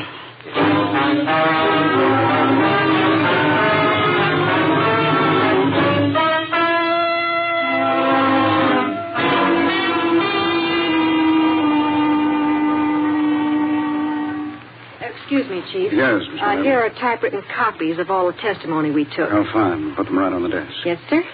Well, that should be just about all the evidence we need against Mr. Taylor. Yes. And all three of the jurors said they were willing to repeat this testimony in court. I know. One thing puzzles me, though, Chief. Yes, what's that? How did Taylor find out these things about the other three jurors? Well, I'm certain he didn't. What do you mean? I think it was passed on to him by someone else. You think he was just acting as a stooge for Stanley? No, Stanley wouldn't have been smart enough to fix the jury either. Then who was it? I'm afraid I can't answer that. But I felt right along that Stanley had someone higher up behind him who was trying to save his neck. How do you know? He's a professional killer. He commits murder for profit. Whoever his client was on this killing we tried him for could very easily be the one who helped him. And also the one who dug up the past of the men you just talked to and bought them with it. Yes? Well, I should think he'd be as important in this thing as Stanley is. He definitely is. However, we still have to learn his identity. Hi, Chief. Oh, come in, Harrington. Right. I'm trying to locate you. How's down at headquarters? We talked to those three jurors. All of them admitted finally that Taylor had influenced them to vote for acquittal after he had threatened to reveal some damaging fact in their past. How do you like that? It's okay. I want you to get Taylor over here at once. Well, there ain't much chance of that, Chief. Why not? His body was found about half an hour ago out in Fairview Park. Oh. And laying next to him was a cop with 2 bullets in his chest.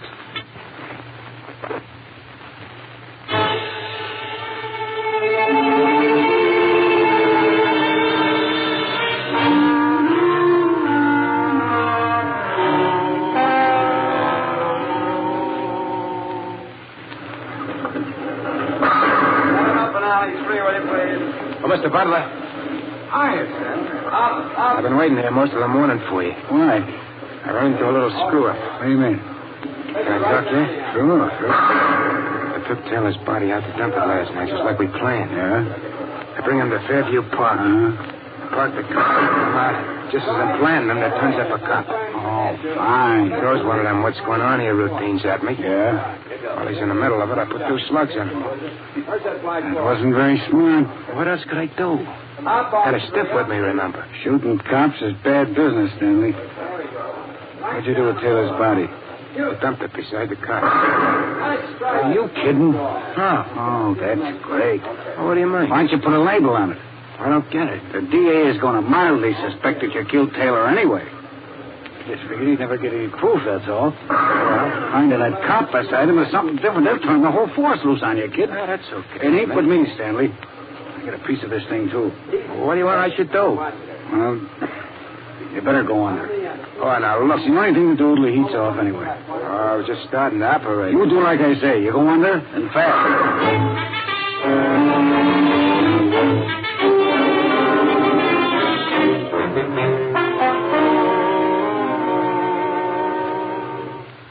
Where's the chief, Miss Miller? Oh, he's been over at Taylor's office doing some sort of an investigation on him. Well, what good does that do now? Well, he believes that Taylor was acting for someone else when he fixed that jury. Sure he was. For Stanley. No, Harrington. The chief believes there's someone above Stanley. Above?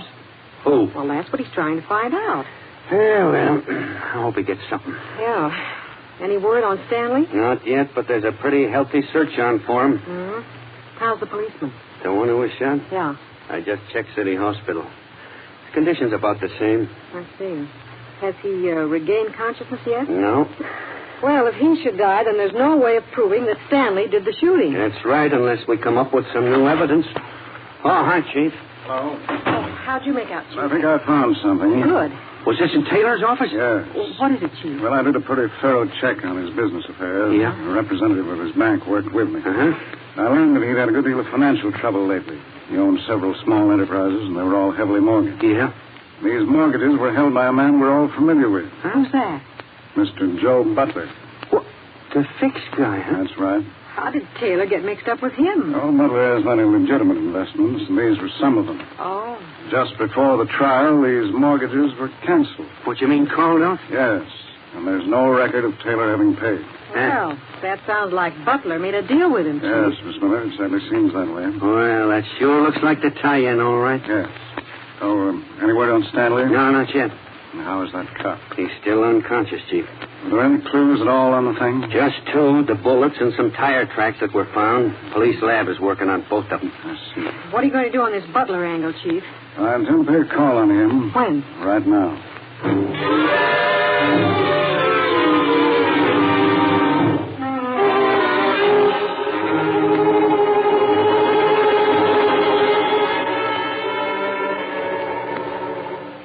Sit down, Mr. Deary. Thank you.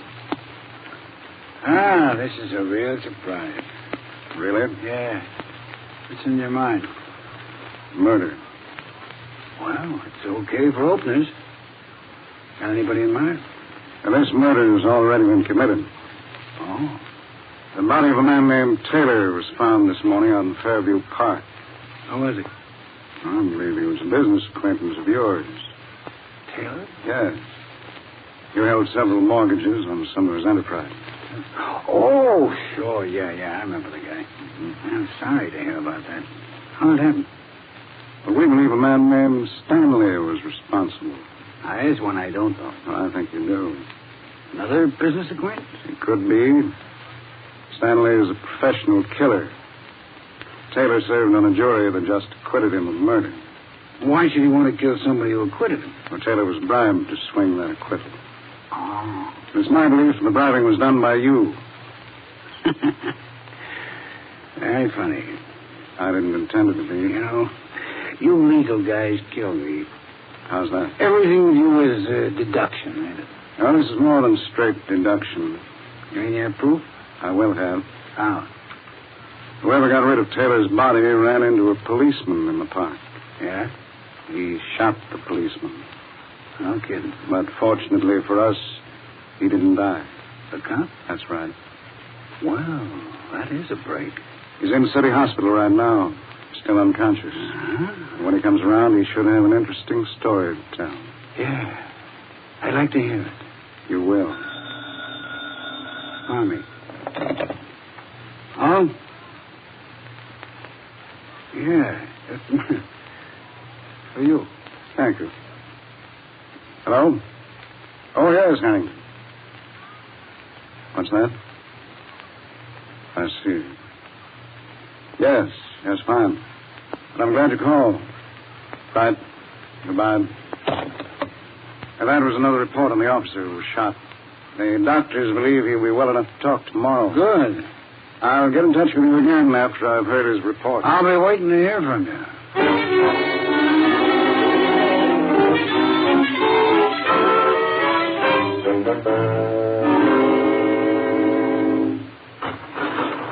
This is Ford. Thanks.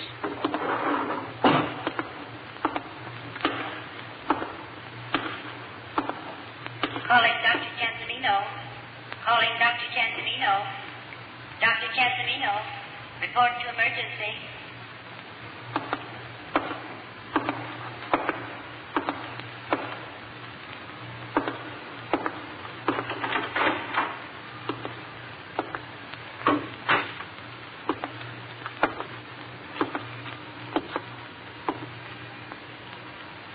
Okay, copper. This time it takes. Put all those lights, Harrington. Right, Bob. All right. Let me drop that. Let go of me. Yeah, drop it. Yeah, there. That's good work, Harrington. Put the cuffs on him. Now, here is your district attorney. Well, ladies and gentlemen, I think the first thing I should tell you is that Stanley was tried again on the charge of first-degree murder. And with the evidence we gathered, we made it stick this time, and he paid for his crimes in the electric chair. Yeah, and that little visit was long overdue, Chief. Yes, Harrington, it was. Chief, I think you should tell the device you used to trap him. Well, it was really a desperation measure. You see, the call I received from Harrington when I was in Butler's office was a report that the police officer had died. I knew that his death just about eliminated any real chance we might have to pin the murder on Stanley.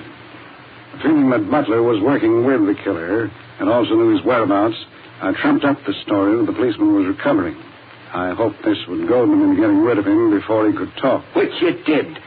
We spent most of the day in that hospital room waiting for Stanley to show. He didn't know that the body in the bed was a dummy. No, with the lights out, he couldn't tell. You forgot about Butler, Chief. Oh, yes. Well, Mr. Butler has been sent to prison for a long term for his part in the affair. You see, Stanley thought Butler had double-crossed him with a hospital story, so he implicated him in the killing. Well, that's what usually happens, isn't it, Chief, when thieves fall out? Yes, it is. Thank you, and good night.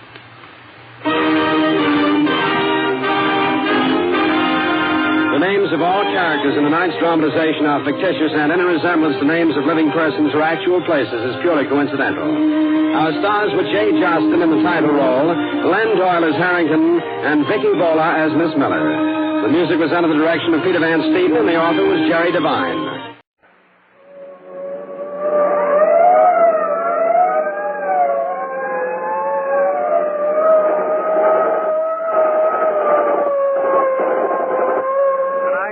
Gangbusters presents the case of the Broadway Bandits who scooped up a fortune in silver coins until they learned that small change could add up to disclosure and death.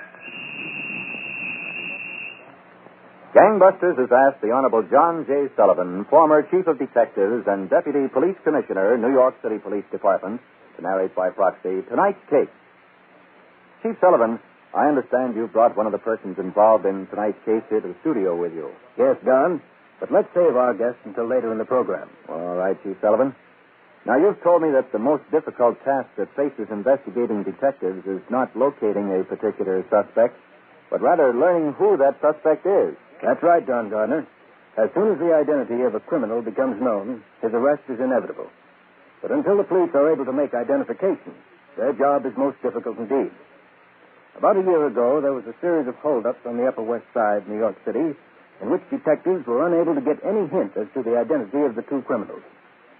One night, Lieutenant Hanson, in charge of the investigation, was phoning his headquarters to learn if there were any developments in the case. Detective Division, Sergeant Ryan. Hello, Sergeant. Lieutenant Hanson. Oh, nothing doing so far tonight, Lieutenant. Good. This early, I think we'll hear from those boys yet. Okay, Ryan, I'll be home if anything comes up. And, Ryan, Yes, sir? I've been sitting here all night trying to dope this thing out. They've been pulling a job a night for weeks. They've knocked over enough bars and liquor stores and motion picture houses. I want to grab these two men before we've got a killing on our hands. Yeah, just. All right, you stop by my desk as soon as you check in tomorrow. I think we'll have to try something different in this case. Something very different if we're going to hook these fish.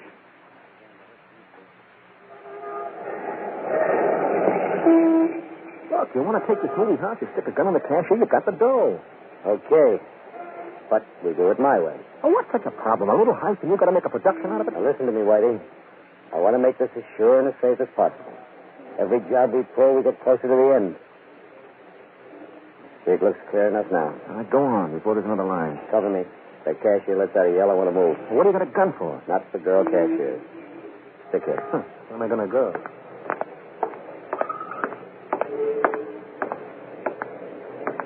Good evening. fine evening. How many, please? How about the main picture? What time does it go on? Last complete show begins at 9:22. Yes? What time is it out? 12:18. It's kind of late, isn't it? Well, there's nothing I can do about it. I'm only the cashier. If you like, I'll speak to the manager. Maybe he'll have him run the film faster. Okay.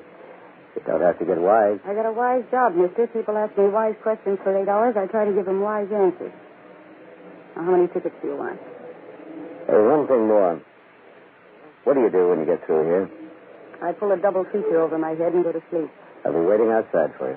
This place has 18 exits. I wish you luck. A long shot player from way back. There's a bar down the street. Mario's. I'll be there. 10:30. At 10:30. The name is Kay. Kay Lewis. Okay, Kay. Mario's.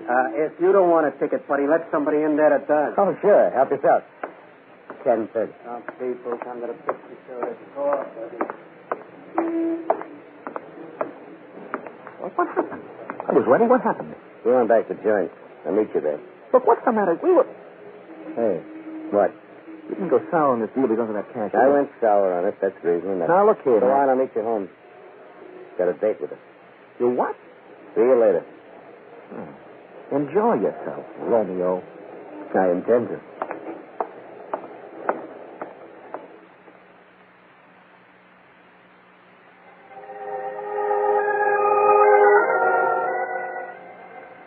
So that's all there is to it. Dayton wasn't big enough for me. I had to have New York. You know when they say get lost? They're talking about me. New York big enough? My New York? My New York is a walk from the room, a sandwich at the drugstore, and 8 hours in a cashier's booth. Well, that covers me. What's your complaint? No complaints. Oh, Matt, everybody's got complaints. Everybody. What about you?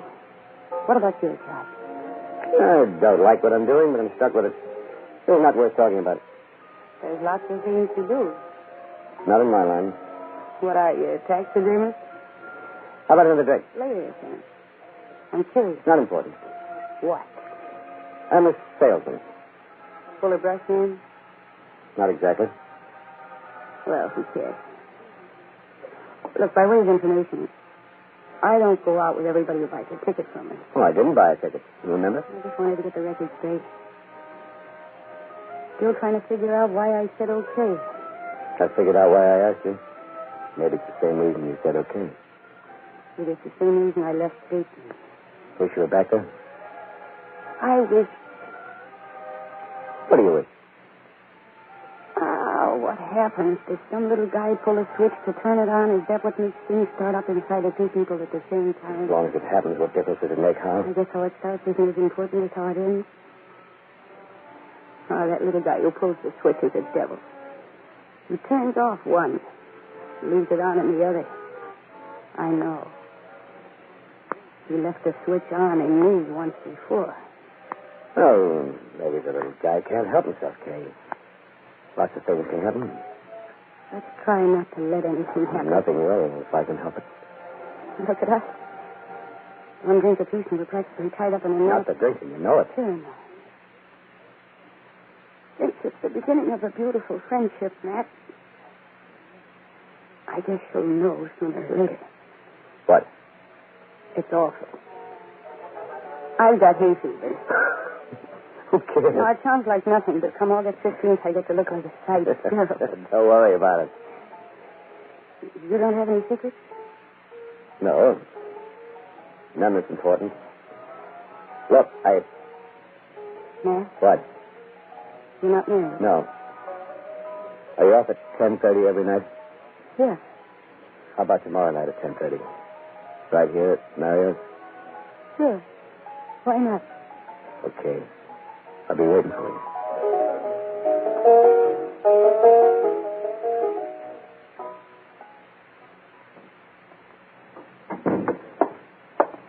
Hello, Whitey.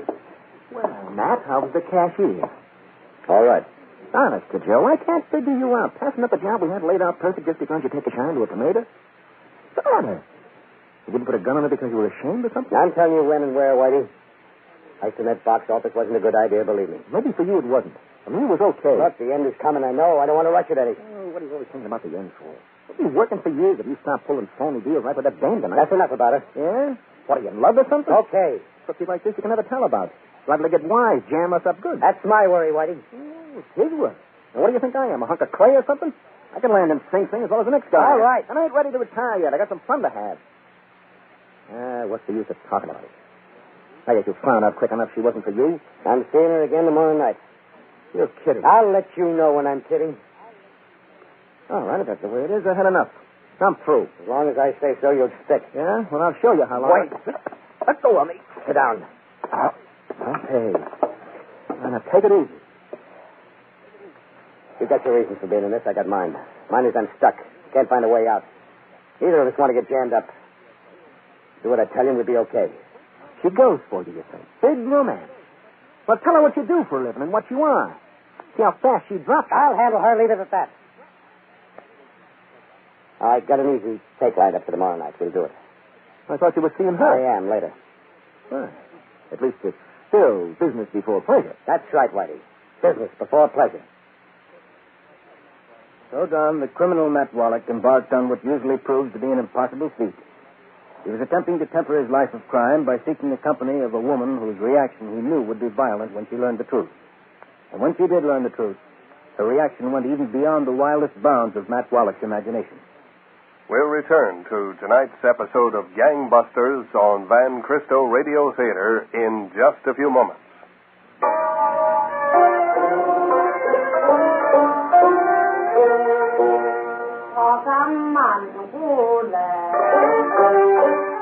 Der Zauberlehrling. Hat der alte Hexenmeister sich doch einmal wegbegeben. Und nun sollen seine Geister auch nach... When you're trying to do business for someone, it pays to speak their language. Et le grand-père marche de long en large, l'air inquiet.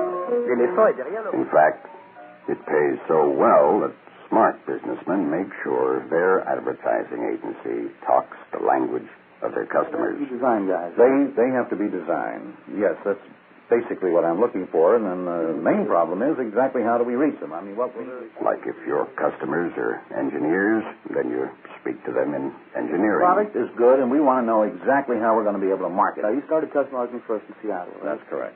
What was the response demographically? Or if they're in packaged goods, you speak to them in That's marketing. We're talking about those wide-angle shots, right up from the heel, tight on the bell. Once the church, you know, the layouts that we had last week, baby. Let me get that in. If they're hit, you hit them back. In spades. At Van Cristo Associates, we know the languages of doing business. We know who to talk to, how to reach them, what to tell them, and how to say it to sell it. Van Cristo Associates, Advertising, Boston. And now, back to Gangbusters. You were telling us, Chief Sullivan, that New York City detectives were seeking two men in connection with a string of armed robberies on the west side of uptown Manhattan. That's right, Don. And in the course of police investigation into the case, Lieutenant Hanson struck upon an idea and was talking it over with Sergeant Ryan. Well, it could work, Lieutenant. We just might get a line on him that way. There's a chance we will. Yeah, maybe. We've got a good enough description of the two of them. Every place they've made, they've gotten themselves a lot of small change. They haven't overlooked a nickel. If they've got it, they're going to spend it. I'll get men on it right away, Lieutenant. We'll see how it works out.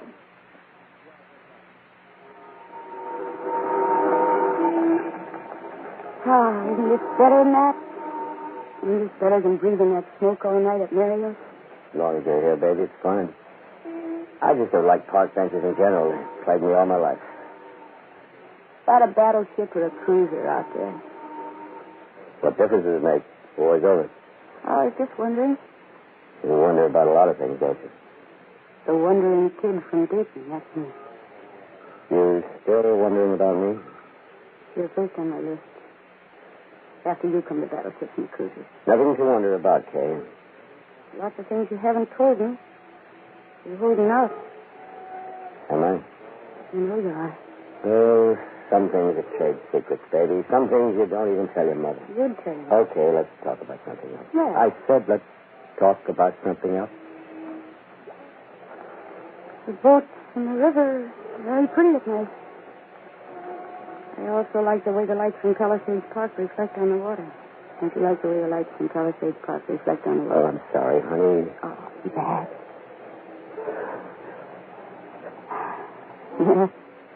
I'm a little mixed up, baby. Forgive me, huh? I'll forgive you.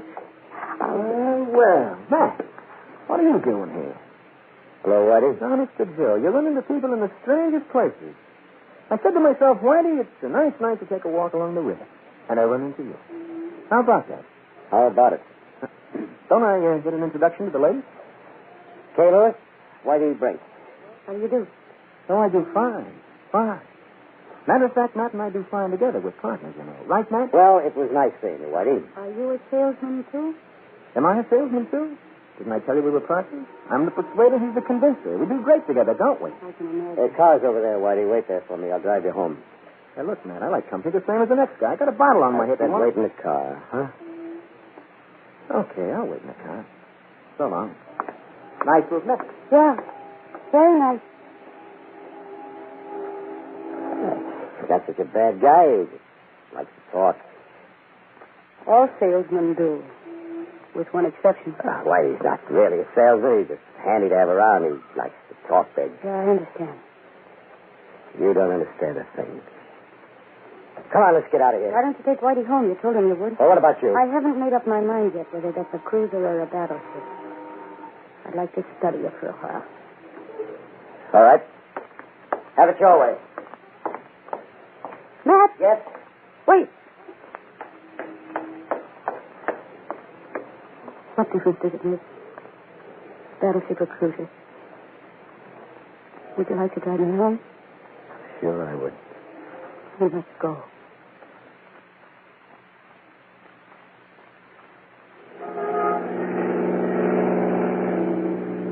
Well, go on, Matt. Say it. I've been waiting since you took her home, waiting for you to say it. Sure, I followed you to the pond. Go on, say it. Oh, shut up. What do you think you are? Better than me or something? What gives you that idea? You want to know what I think? I think you're worse than me. Okay, I'm worse than you. I'm a gunman, and I love it. They could stick me away for 20 years, and I'd come out and do the same thing. And you hate me, and you hate yourself for being what you are. You can't change it, brother. You might as well make up your mind to squeeze every nickel out of every sucker in town and enjoy it while the squeezing is good. All right, let's go home and hit the sack. Yeah. I guess we had enough for one night. Oh, I knew you'd get jammed up. I knew it. Shut up and listen to me. I'm not jammed up, Whitey. I'm through with it. The best thing all around, especially for her. She don't know it, but tonight was the finish. If I'm going to be a rod guy, I might as well be a good one. Good ones don't have time for square dames. Well, now you're getting some sense. Let's get home and talk. Got work to map out.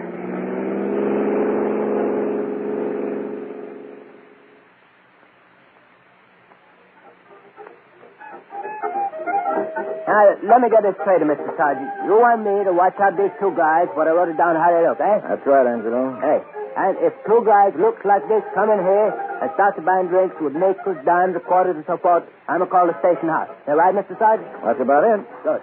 One more thing, Sergeant. These two guys who come into my place are excuse me, customers. Hey, gentlemen, what do we tonight? Well, I'll tell you. We'd like Okay, everybody, get them up. Hey. Get them up. Drop those guns. Come on, shoot, Whitey. Drop that gun, boy. Down the line.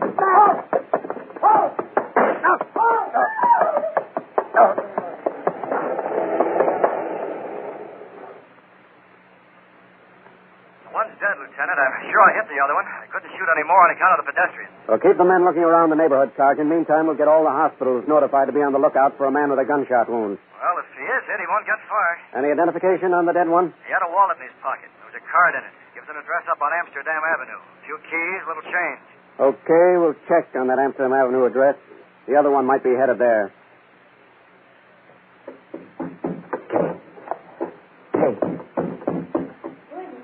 Kay, it's me. Matt.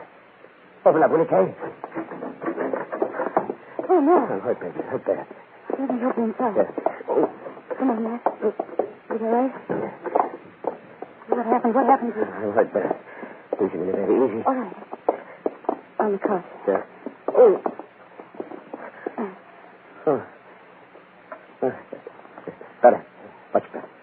You need a doctor. No, I don't need a doctor. Don't get a doctor. What happened? I didn't want to get you involved, Betty.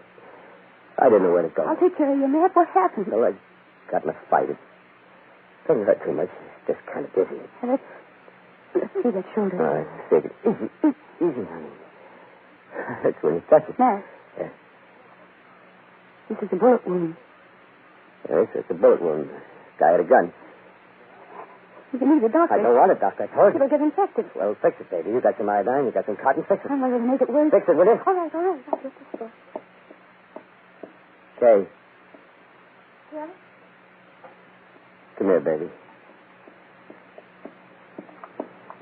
The sooner that's fixed, the better. Hold my hand, will you? Sit. I'm nuts about you, baby. I've been nuts about you from the first minute. You know, it's the same with me. It wasn't any fight, honey. I know it. You're in trouble, you and Whitey. Whitey's troubles are over. Oh, I wish mine were. no, don't say that. You can straighten yourself Yeah, out. we walked right there. The cop was inside the place. We pulled Glad out. that's there, isn't there? Yes. Honey, if the shoulder comes out okay, I got a little dough on me, a few hundred. We could go south someplace, huh? Start all over again, you and me? Start all over again tonight? And right? We'll see. When you feel better. You come with me, won't you, baby? Won't you? We'll talk about it. When you feel better, we'll talk about it.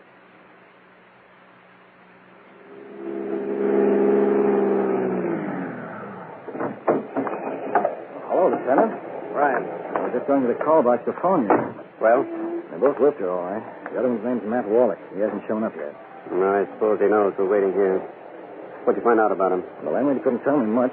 Confirms the description, that's about all. And I sent her down to identify Whitey Brink's body. Anything else? Well, the fellow was the room next door. Said the two of them have been arguing quite a lot lately. About a girl. Wallach's girl. That's interesting. The first name's Kay. Heard the mention she's a cashier someplace. A movie house, he thinks. Well, I want a line on that girl by noon tomorrow.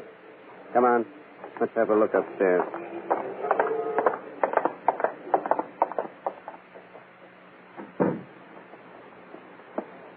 It's all right, Kay. I'm awake. What time is it? Almost noon? How do you feel? Lousy. I don't wonder. You'll need a doctor sooner or later, Matt. I think the bullet's still in there. There's only one hole, baby. It sure didn't come out, that's for sure. Are you hungry? No, you have to be at work, don't you? No, that's all right.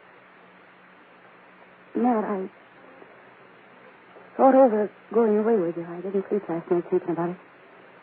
Well? If you go, and if you want me to go with you, all right. Baby. But if we went south or someplace, it'd be the same thing all over again, wouldn't it?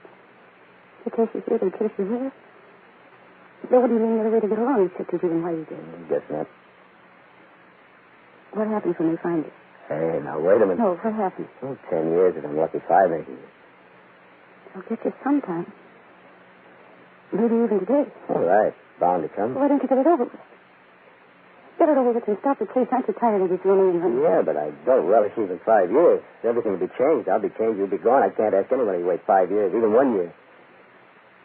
If it'll help, we can get married. Before? Is there a letter? Oh, what good would it do? Me in, you out. No, I'll go someplace, get a fresh start. All right. If you'd rather. I'll go any place with you. Would you really marry me? I said I would. And then see me go away for all that time? Oh, you're crazy. You're crazy. You know something? Maybe I'm crazy, too. Oh, Matt. It's better this way, not for you. Watch my shoulder, huh? Sorry. You know, ever since I got in this thing, I've been looking for a way out. No, I'm not hollering that I've been a bad boy and can't find a way to be good. It's just an awful mess. Thanks, honey, for showing me the way out. You're welcome. I guess more guys would do the same thing. They had something to hope for.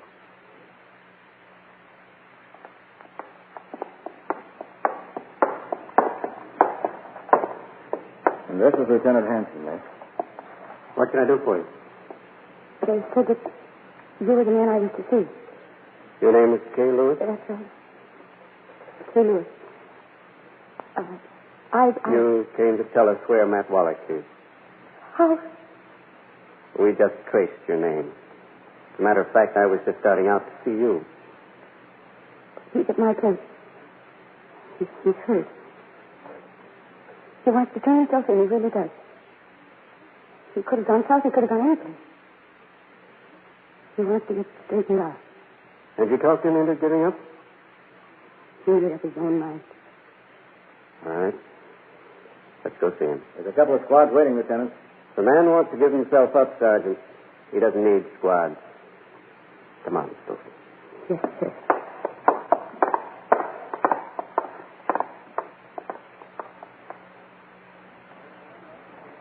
Well, Don, that was the end of another gang of bandits. Thanks to the influence of a sensible girl, the work of the police was made easier, and at least one criminal is on his way toward rehabilitation. Well, Chief Sullivan, you brought a special guest to our Gangbusters studio tonight. She's right here, Don, and she came to the studio for a very good reason. But I'll let her tell you about that herself. The young lady of the script, Miss Kay Lewis. Meet Don Gardner, Kay. Hello, Mr. Gardner. Well, how do you do, Kay? Well, I'd say, judging from what Chief Sullivan has just told me, you have something important to tell our Gangbusters listeners. So won't you go right ahead, please? All right, Mr. Gardner. You see, when I found out that Matt Wallach wasn't a salesman, as he said, I was completely confused. I couldn't understand why he had treated me so well when all the time he was just a gunman. I thought it over for a while. Then I realized he was more than just that. Matt was a human being like anybody else. If he gave himself up, I knew there was a good chance that someday he could start all over again. So I talked to him about it. Fortunately, he agreed with me. Now, I just wish there was some way I could speak to every person who's in the same position that Matt was. I'd like to make each one understand he's cheating himself out of those things which his unearned money was supposed to buy. He can never have any freedom or security.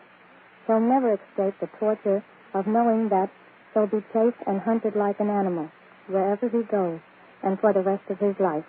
Well, thank you, Miss Kay Lewis, for coming here tonight and bringing us this very important message. And thank you, Chief Sullivan, for a most exciting police case history. Our congratulations to all the police officers who helped bring this case to a conclusion. Gangbusters! Tonight's case was dramatized by Stanley Niss and directed by William Sweets, with Frank Reddick and Mercedes McCambridge in leading roles. Don Gardner speaking. Gangbusters is a Philip H. Lord production. Proudly we hail.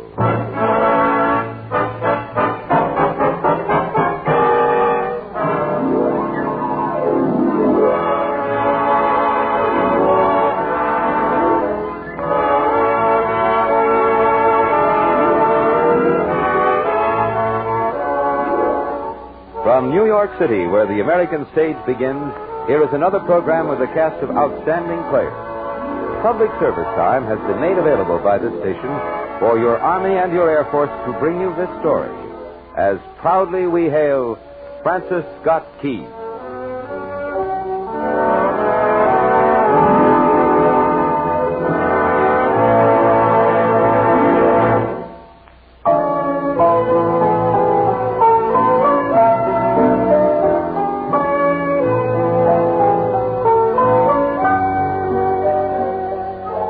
This is the story of a great contribution to the history of our country. A contribution which has been an inspiration to Americans everywhere, at home, at sea, abroad, and in or out of uniform. Today we speak of Francis Scott Key in our national anthem, The Star-Spangled Banner. Our first act curtain will rise in just a moment, but first... Here is a message for you young women who have just graduated from high school. There is a future for you in Air Force Blue. Yes, an important future in the exciting places of the world. Today, the WAF, Women in the Air Force, is rapidly expanding to keep pace with our defense needs. If you are between the ages of 18 and 34 and can qualify, enlist in the WAF, Women in the Air Force, and join the many patriotic American women who are serving their country on the Air Force team. You are needed to fill an important job in the service of your country. So visit your United States Army and United States Air Force recruiting station. Have a talk with the recruiting sergeant and learn all the facts. Remember, there's a future for you in Air Force Blue. And now your Army and your Air Force present the proudly we hail production, Symbol of Freedom.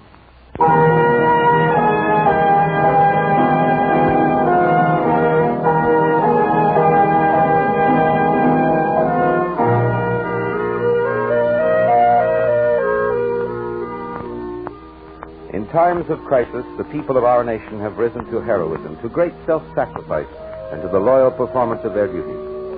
A gifted few have left their mark on our history in other ways. Our story is based on incidents in the life of a great American whose poetic verses were inspired in a time of national crisis. Poetic verses which have become a guide, a hope, and a prayer for the defenders of freedom throughout the world. It is 1814. The war with England is in its second year. The enemy is marching on Washington.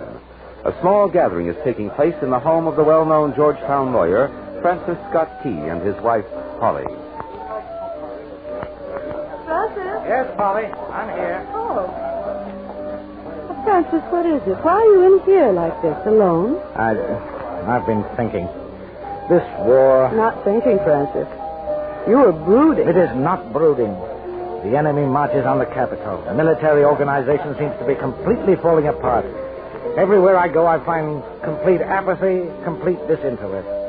Where is our national spirit? What are our leaders doing? The country feeling the way it does. Well, we're being ripened for defeat. I don't see... What did you want, Polly? Oh, my dear. I can't have you thinking unpleasant thoughts. And your tone... Polly. So abrupt and so... Come here, Polly. It's so like I'm a jury or a witness. I'm your wife, remember. You're not supposed to... See, I reserve those kisses for no jury. Well, now I've forgotten what I came for. Oh, no. Francis, Judge Nicholson's leaving. So soon? Yes. He wants to speak to you in the hall a moment. I'll go right away. Polly. Yes, Francis. These are upsetting times. My Francis, they won't upset us. I know it. Now go. Go and see the judge. He's in the front hall. I will. And you owe me the next dance.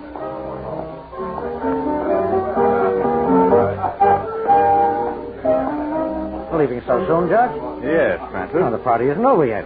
I really wish I could stay. Isn't often we can get together nowadays. It's true, but I do have some briefs and things to read before I retire tonight. I hope we haven't kept you. No. This all-too short evening of charming music and pleasant people has renewed me. It was what one may call stimulating relaxation. There. That's it. Stimulating relaxation. Judge, you told Polly you wanted to speak to me about something. Oh, yes. Francis, it's about Polly. I'm worried about her. Now, I don't want this to sound too serious, but it is serious enough for us to speak of it. After all, we did marry the finest pair of sisters in the world. Granted, Your Honor, granted. Francis, Polly seems nervous and drawn and... Well, I haven't helped any, I guess. I've been short with her. Oh, no. This has nothing to do with you two as people. In fact, as man and wife, you're rightfully the honest envy of all who know you. Well, go on then, Judge.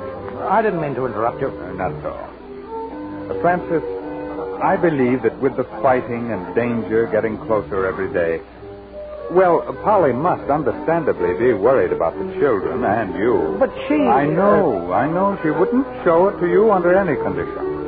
And I think if she took the children and went to Frederick to stay with your parents, they'd be safer there and things would be better for everyone concerned. That's just it, Judge. I've tried to get her to leave, but she won't go unless I do. We've had countless arguments about just that. Well... Hasn't done our tempers any good.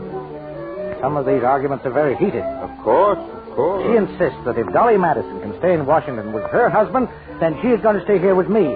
It's her duty, she says. Polly is a fine, loyal woman. That is not the question.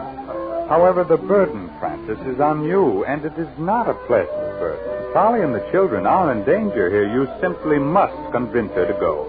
You simply must, and without delay. I know it. And you know how I've tried. Yes, but you must convince her this time. I'll do the best I can, Judge, but you know, Polly has a mind of her own. Yes, what woman doesn't? Well, I must be on my way. Is the big conference over yet? Oh, yes, Polly. And I must say good night. I'm sorry you're leaving, Judge. And I am, too. And now then, good night, and thank you for a wonderful evening. Good night again. Good night, Judge. Polly. You still owe me a dance, dear husband. But it's too late now. Everybody's getting ready to leave, so you help me say good night. Polly, I must talk to you. All right, Francis. All right, but not right now, please. Well, Francis, my friend, a really wonderful party. Thank you, Captain. My dear Polly, it was lovely. I'm so glad. Thank you. Good night. Good night again. Good night. Polly. I'm going up to bed. I must talk to you. I'm so tired, Francis. Let it wait till morning. Well, I'm tired, too. All right, we're both tired. We shouldn't. Yes, we should, and we're going to talk about it this very minute. Polly, my mind's made up. You will leave with the children tomorrow. Oh, Francis, not this again. Yes, this again. But this is the final time. You and the children will go to Frederick and stay with my parents, and you will leave no later than tomorrow. Francis, I belong here with you. A wife's place is with her husband. And I tell you, you can't stay here any longer. As long as what others do is none of our business. Other wives are staying here. There's no reason why I shouldn't. Oh, yes, there is. Plenty of reasons. It doesn't make any sense. It certainly does. Well, I can't see it. It's just too dangerous here. Dangerous, dangerous. Good heavens. Yes, dangerous. If not for us, at least for the children. The children are a part of us. And their safety? As a part of us, they have the right to share our dangers. You give them no choice. I'll open it. Francis, Polly. Richard, what? What's wrong? What's happened? Dr. Beans has been taken prisoner. No. Yes. Oh, my breath. He's been... Polly, dear, brandy for Richard. Yes, right away. Richard, get your breath. I ran. Come. We'll go in here and sit down. All the way. Where were you? Oh, at least 20 different places. I've spoken to everyone there is to speak to. About Dr. Beans? Yes, and what to do, of course. And how to go about it. Here, sit down there. Thank you. Now, from the beginning. Well? I didn't spill a drop. Here, Richard. Thank you. I'd better take that first. I will. Well, all we know, and it's been verified, is that Dr. Beans was suddenly seized and taken prisoner after the British fleet in the harbor. When did this happen? Late this afternoon. Well, how? Under what conditions? We don't know. No one seems to know too much about Well, that. how was the seizure verified? By friends. In answer to an official query, the enemy sent a terse note back saying simply that Dr. Beans is in our custody. Nothing else? Nothing else. What would they want an old man like Dr. Beans for? What possible reason? Poor old Dr. Beans. Is anyone doing anything to help him? That's why I'm here, Francis. Here? Yes. I've been delegated to ask you to obtain his release from the enemy. Of course, Richard, certainly. I knew we could count on you. I'll do everything I can to help him. Good.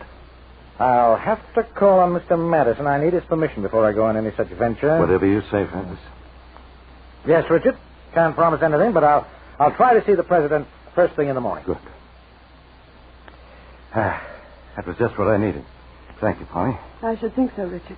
Here, I'll take the glass. Thank you. Now, Francis, I'd better be going. Sorry it was so late. Oh, no, that's all right. We were still up. I sort of lost track of time. The nature of an emergency is no relation to time. Seems to work out that way. No sleep on a battlefield, we must remember. That's certainly true. Richard, I should know something by noon tomorrow. I hope so. In any case, I'll get word to you. Fine. Good night. God bless you. Good luck. Good night, Richard. Well.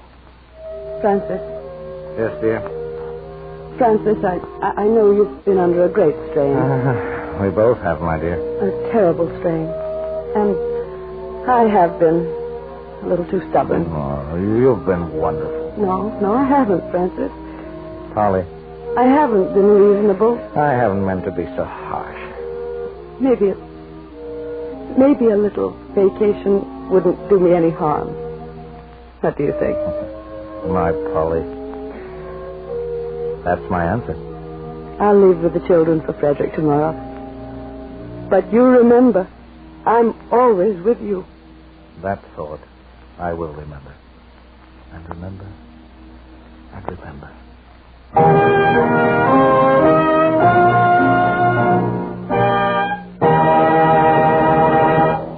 You are listening to the Proudly We Hail production of Symbol of Freedom. We'll return to our story in just a moment. You know, times have certainly changed. Just a few short years ago, women were completely left out of this man's world. But today, in more and more instances, women are proving that they can assume the role of skilled technicians in positions once thought of as solely for men. Now, a case in point is aviation. Today, in our rapidly expanding Air Force, women are taking their places alongside men as cartographers, control tower operators, cryptographers, and dispatchers. And these are but a few of the vital services now being performed by the women in the Air Force. If you are between the ages of 18 and 34 and can qualify, visit your nearest United States Army and United States Air Force recruiting station today. Ask about the WAF, Women in the Air Force. They need you now. You are listening to Proudly We Hail, and now we present the second act of Symbol of Freedom. I had visited at least a dozen different offices all morning. Each interview helped prepare me for my mission to obtain the release of Dr. William Beans from the enemy. But now I stood before the reception desk, which would, if necessary, lead me to an interview with President Madison. I knew the President's permission was needed, but I also knew that in times like these, he would be involved in much heavier matters than the release of a single prisoner. The clerk at the desk glanced up from a mass of papers. You will excuse my not attending to you sooner, sir. My desk has apparently become a crossroads for messages from everybody to everybody. I can well understand, sir. My name is Key, Francis Key, and early this morning I submitted a written request for a brief moment with the President to ask his... Key. Ah, yes, you're the lawyer, Francis Key. I have here a notation from the President's office which says immediate permission has been granted for your project. And it's excellent. Yes, and in addition, there is a Colonel John S. Skinner assigned to accompany you. Who is he, sir? He is a government agent from the department which handles prisoner of war exchanges. If you will pardon me, Mr. Key, I believe this is he coming now. Colonel Skinner. Yes. Colonel John S. Skinner, Mr. Francis Key, Colonel Skinner. How do you do, Colonel? I'm pleased to know you, Mr. Key. Now, if you're ready, we can leave this very moment. Yes, Colonel, I'm ready, but first I'd like to match my information with yours. Certainly, Mr. Key. I've been informed that Dr. William Beans was seized because he caused some trouble for an enemy group, and that whether he is a legitimate prisoner of war or not is debatable. Or that, I believe, is to be considered by yourself as a lawyer. Well, that's about all, except that I am to accompany you to make the venture completely official. Well, substantially, that is correct, Colonel. Dr. Beans is alleged to be responsible for the capture of a group of enemy marauders. Whether or not he is responsible for this is not a particular point for us to discuss with the British. Our point is that as a civilian, he is not a legitimate prisoner of war and cannot be detained. Many of us have become interested in his case because he's a dear friend, a fine man, much too old to be imprisoned or persecuted. It's clearer to me now, Mr. Key. Where is Dr. Beans being held at present, Colonel? He's on the Admiral's flagship. That's our first destination. If we are successful, then all three of us will be processed through the cartel ship Minden. This ship is used for prisoner exchange purposes, Mr. Key. I see. Then we may leave right now, Colonel? Right now. Mr. Key, I'd like to... Well, you see, with things as they are out in the harbor, with an attack on Fort McHenry possible any day, any moment, we may not know what we're getting into. There is, perhaps, danger. My task is clearly outlined in my mind. Good. One more thing. Since I'd like it very much if you drop the Colonel and call me John. With all my heart, John. I'm Francis. My hand, Francis. And mine, John.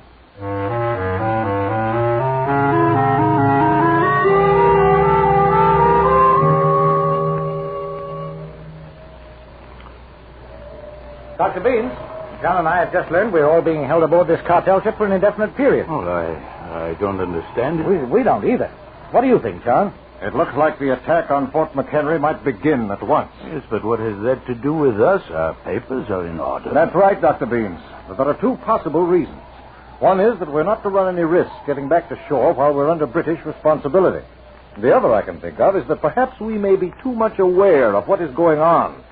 We might have information which can be used against the British. Well, there may be some truth in both these theories. Anyway, we're under a Marine guard who has orders not to let us go till the battle is over. Oh, that means the attack must be about to begin. You may be right.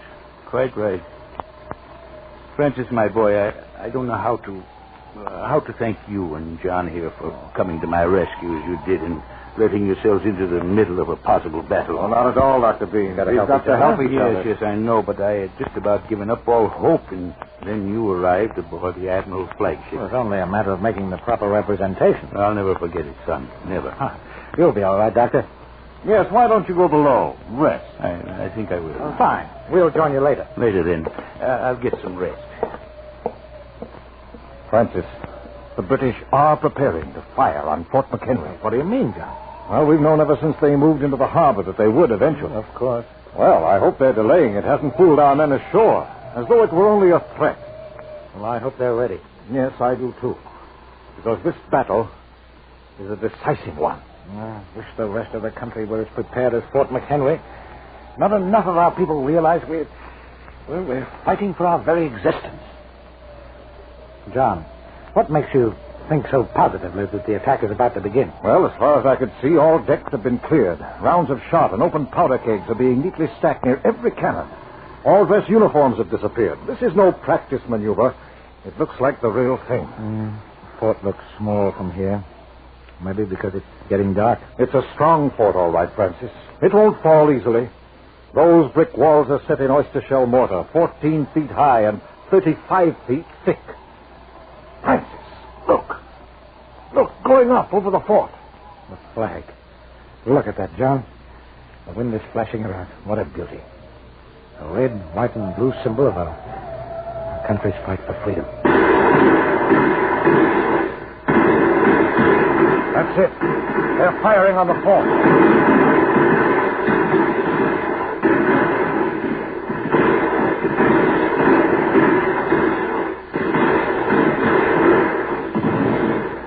Coming below, Francis? Francis. You can't stay up here on deck all night. Coming below? Francis. I'm staying here. Oh, you'd better get some rest. No, John. But you'll need it. God alone knows what tomorrow may bring. As long as I can see the flag over the fort, I know we haven't lost the battle. But it's pitch dark now. I can see. But you can't see anything from here. The light of the rockets over the fort show me if the flag is still flying. Well, do as you please, Francis. But I'm going below. Call me if anything happens. Good night, Francis.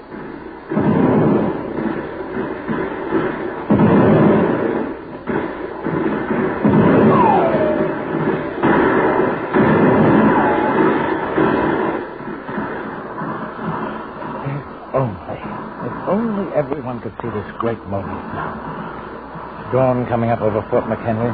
The smoke and mist clearing for a moment. The light of a new day. Our flag is still there. I've been standing here through the night, watching, hoping, praying, while my country fights for its beloved freedom. If there were only some way to preserve this moment forever, deep in the hearts of my countrymen. Here, back of this old letter. I'll write about it. I'll try to tell them what happened this night.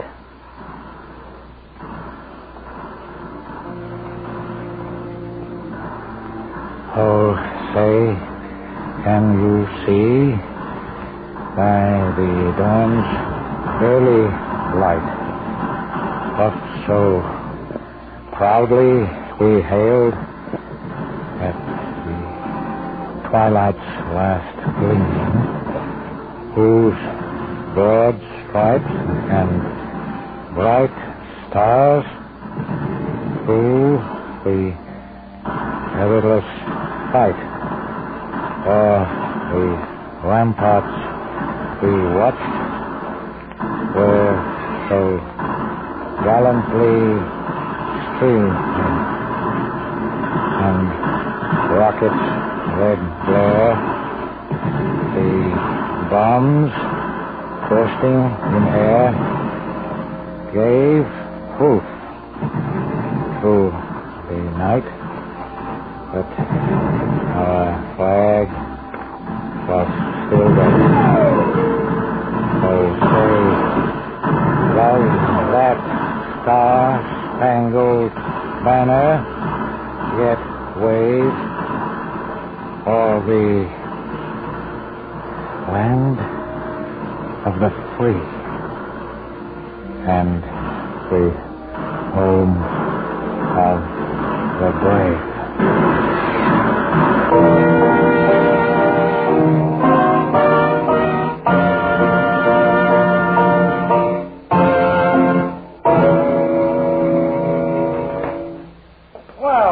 Judge. Come in. Good to see you back, Francis. Thought I'd drop over to welcome you home. Fine. Come in and sit down a bit. No, thank you. Can't stay but a moment. I want to tell you how everyone is talking about the splendid job you did on the Dr. Beans case. It's in all the newspapers, and it's the major subject of conversation in all Washington. Rescuing the old doctor when you did probably saved his life. He's home, resting comfortably and in fine shape. It was a good deed, Francis. Thank you, Judge. Glad it turned out so well. Oh, by the way, that poem you wrote aboard the cartel ship during the battle? Yeah? I was quite moved by it. I thought it'd be nice if everyone could read and sing it to the tune of To Anacreon in Heaven, as you suggested. Thoughtful of you, Judge. Thank you very much. Well, you're not very happy, Francis. With Polly away? Well, open the door and look around. Polly. Hi, Francis. I've missed you so. Oh, my God. Oh, darling, the door. Oh, I'll fix that. It's so wonderful to be home. And now it is for me. When will the children be here? Tomorrow afternoon. Then we can all be together again. Oh, this area here is now... I know all about it. Don't worry. The area is safe. Oh, Francis, give me your hand. Come with me. What's this? I almost forgot. What? Come on. Come in here. I'll open the window. All those people, the lawn is full. They're going to sing your song.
A banner of courage, a symbol of freedom and democracy, and a great national anthem, born in a crisis of our embattled young republic almost 138 years ago, whose inspired verses are just as stirring, just as hopeful, and just as timely today.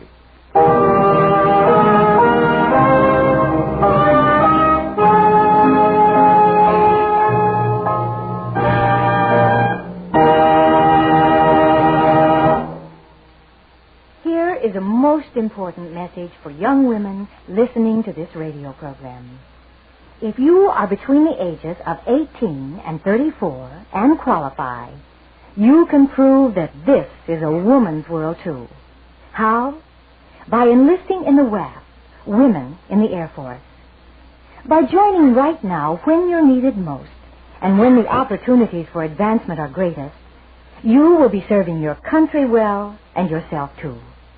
You will have opportunities for some of the finest technical training in the world. Training which will serve you well should you elect to return to civilian life. But most of all, you will have the inner satisfaction of knowing that you are serving your country when the need is urgent. So, do your part in keeping America strong. Visit your local United States Army and United States Air Force recruiting station and enlist in the WAF, Women in the Air Force. Do it now.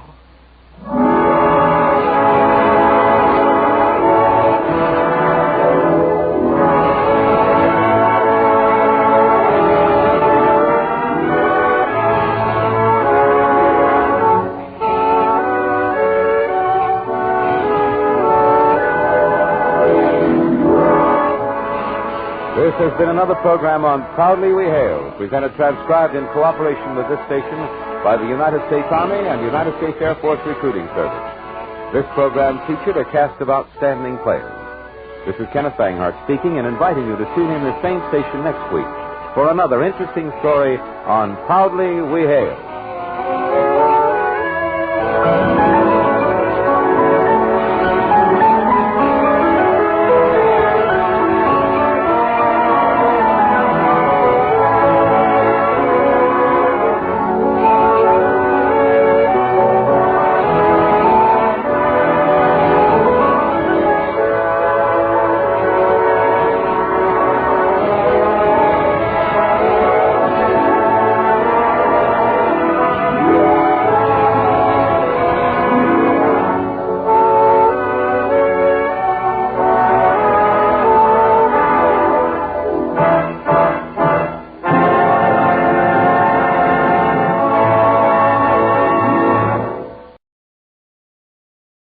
This episode from the life of Sherlock Holmes will be transmitted to our men and women overseas by shortwave and through the worldwide facilities of the Armed Forces Radio Service. Petri Wine brings you Basil Rathbone and Nigel Bruce in the new adventures of Sherlock Holmes.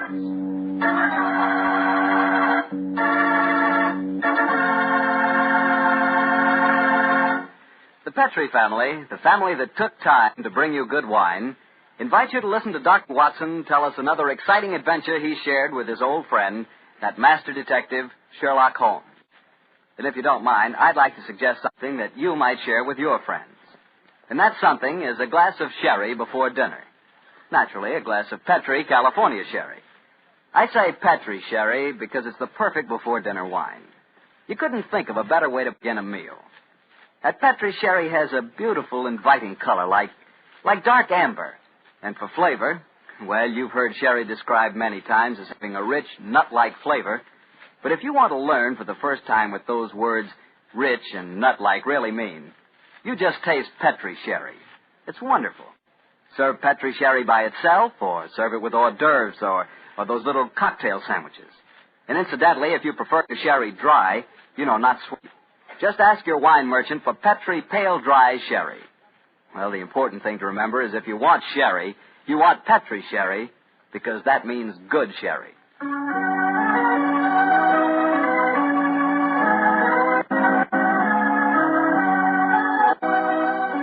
And now let's look in on our genial friend and good host, Dr. Watson.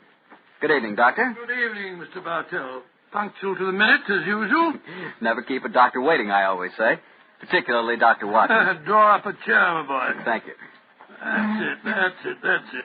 All ready to tell us the Sherlock Holmes adventure of the Speckled Band, Doctor? Yes, I'm all ready, Mr. Bartell. Say, Doctor, just what does a Speckled Band mean? You wait until I've told you the story, young fellow, my lad. You'll find out for yourself. Sorry. The floor is all yours, Doctor. The adventure of the Speckled Band began on a rainy April morning in 1883. An urgent call from one of my patients had kept me up most of the night before, and in consequence, I came down to my breakfast rather later than usual to find that Holmes had already left our house some hours earlier. As I sat there reading the morning paper and consuming my 2 lightly boiled eggs, there was a knock at the door. It opened to disclose a typical example of the British working man, a bag of tools in one hand and a grimy cap in the other, as he spoke to me from the doorway. You sent for me, Mr. Holmes? I'm not Mr. Holmes. Oh, beg your pardon, Governor. But I've come in the guest bracket over the mantelpiece. Oh? What's wrong with it? I got a leak in it. Oh, leak? What's wrong with your work? Yes, sir. Hope I won't be disturbing you, No, sir. no, that's all right, my man. Don't mind me. Oh, dear. Very untidy man, Mr. Holmes, sir. What do you mean by that? Well, you can't help noticing the mess this room's in. I've heard say he was as tidy as anyone he started. But he learned bad habits from a bloke what lived with him. Dr. Watson, I think his name is. You impertinent fellow. How dare you talk to me like that? I've got a good... Oh, where does he go to? Here, you come out of there. That's Mr. Holmes's room. Don't be angry with him, Watson. What? Just slipping out of these grimy rags into a dressing gown. Good gracious me. So was you, Holmes. Well, upon my soul, I'd never recognized you, but why the disguise? A case, my dear Watson, a case. One of those small problems which a trusting public occasionally confides to my investigation. The British workman, old chap. All doors are open. His costume is unostentatious and his habits are sociable. Tool bag is an excellent passport and a tawny moustache would secure the cooperation of maids. But what's the case, Holmes? Or modest little drama of life in the kitchen, one of those seemingly inconsequential affairs, and yet, Watson, the honor of a duchess is at stake. Duchess? A mad world, my master, the mad world. Now I feel a little more comfortable. Let's return to the sitting room, shall we? Strong cup of tea would be most acceptable. Oh, I wish you'd tell me about the Duchess and life in the kitchen, Holmes. Some other time, old fellow, some other time. At the moment, suppose you tell me what you know about Miss Helen Stoner. I received a letter from her this morning in which she informed me that she would be calling here at 11, and also that she was a friend of yours. Helen Stoner? Oh, yes. A charming girl indeed. Pour me a cup of tea, Watson, and tell me about her. Well, I befriended her at the time of the tragic death of her sister 2 years ago. I told you about the case, don't you remember? The sudden death of Violet Stoner at an old house in Stoke Moran. Oh, yes. It all comes back to me now. There was an inquest, wasn't there, with a string of stupid, ineffective witnesses. Huh? I was one of them. Oh, I'm sorry, old fellow. Then you were the exception, of course. Wait a minute. Let me see. I docketed the evidence on the case. Where is it? My scrapbook. Here we are. Let me see. Yes, S. Salisbury, Hatchet, Murder, Lordson, Slime. Here we are. Stoke Moran. Yes, I remember the affair well now. The villain of the piece was Dr. Grimsby Roylott, wasn't he? Yes, a dreadful fellow. He's the stepfather of the two girls. Violet, the one that died so mysteriously. Helen, the one who's coming here to see you. Dr. Roylott has a pretty record. 55 years of age, killed his kit McGar in India, once in an insane asylum, married money, wife died. Distinguished surgeon. Well, Watson. I wonder what the distinguished surgeon has been up to now. Oh, some deviltry affair. Why do you say that? You remember that Miss Violet Stoner's death followed close upon the announcement of her engagement? Yes. Well, I met Miss Helen Stoner on the streets a few weeks ago. She told me that she'd just become engaged to a young fellow in the army who was leaving for the Far East. She was very upset at the thought of being alone with her stepfather at Stoke Moran. Oh, naturally it was. Dr. Roylott stands to lose a considerable sum of money in the event of his stepdaughter's marriage. Yes, they both had a trust fund which he administered only as long as the girls were unmarried. That fact was brought out of the coroner's inquest 2 years ago. But if Roylott did poison the other stepdaughter, and I'm pretty convinced that he did, it seems unlikely that he'd try it again. 2 sudden deaths in the same household could hardly pass the coroner. Oh, no, my dear Watson. You're making the mistake of putting your normal brain into Roylott's abnormal being. Oh, that must be Miss Stoner now. Yes, let me see. It's precisely 11 o'clock. Well, let's see what we can do for her. Well, I hope you can help her, Holmes. She's an extremely nice girl. Captain? Yes, Mrs. Hudson? There's a Miss Helen Stoner to see you, sir. She says she has an appointment. Show her in, please, Mrs. Hudson. Aye, sir. Come in, my dear. Thank you. Miss Stoner, I'm so glad to see you again. How do you do, Dr. Watson? And this must be your friend. Yes, Miss Stoner, I'm Sherlock Holmes. Sit down by the fire, won't you? Yes, please do, my dear. Hello, you're trembling with cold. It's not cold that makes me shiver. Tell me, Mr. Holmes, has my stepfather, Dr. Grimsby Roylott, been here? No, he hasn't. He saw me in the street.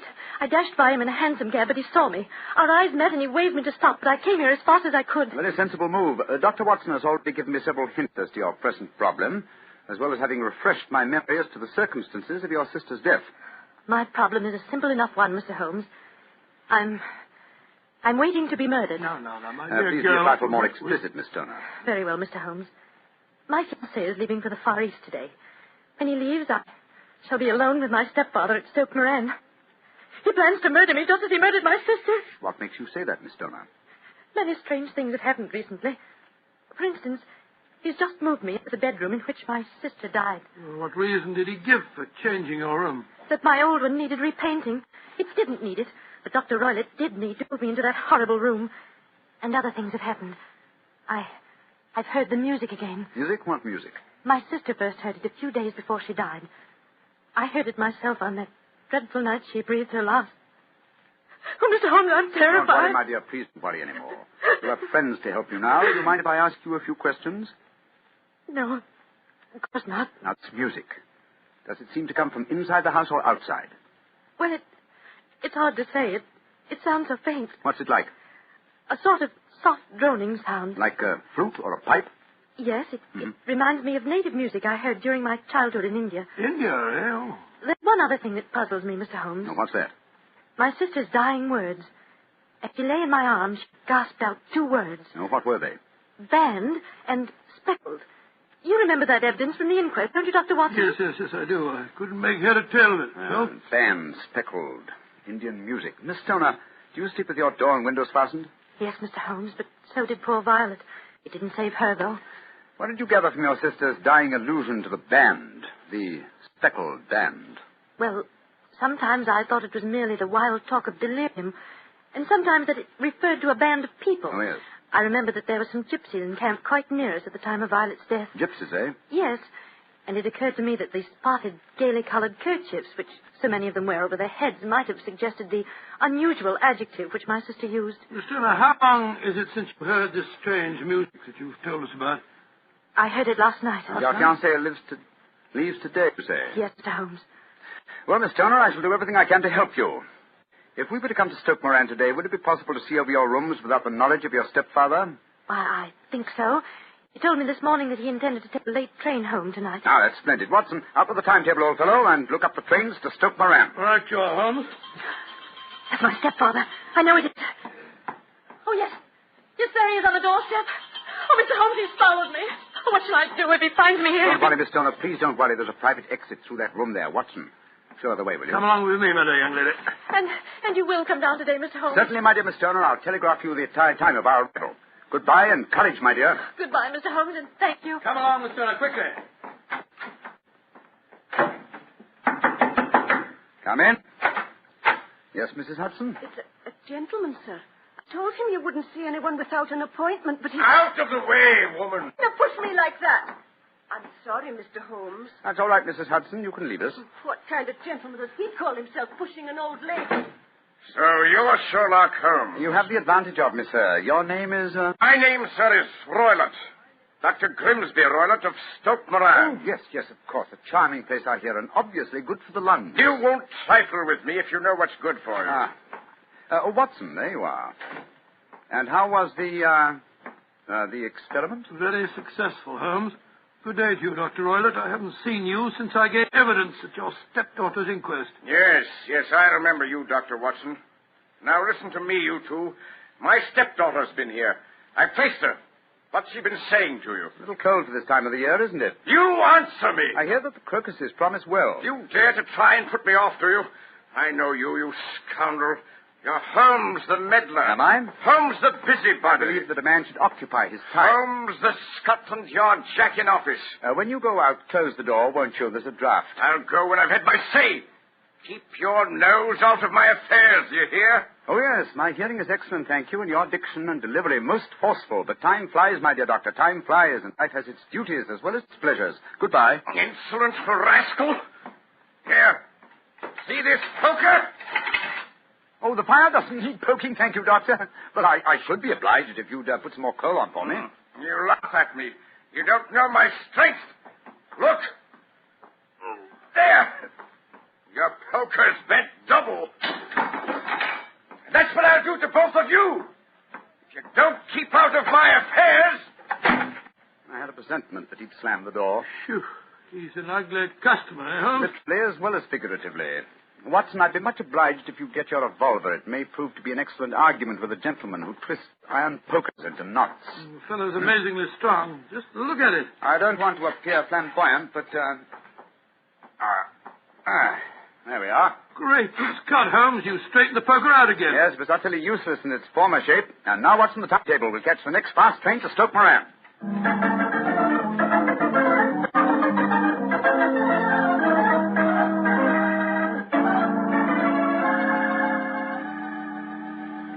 Oh, Mr. Holmes, Dr. Watson, I'm so relieved that you've come.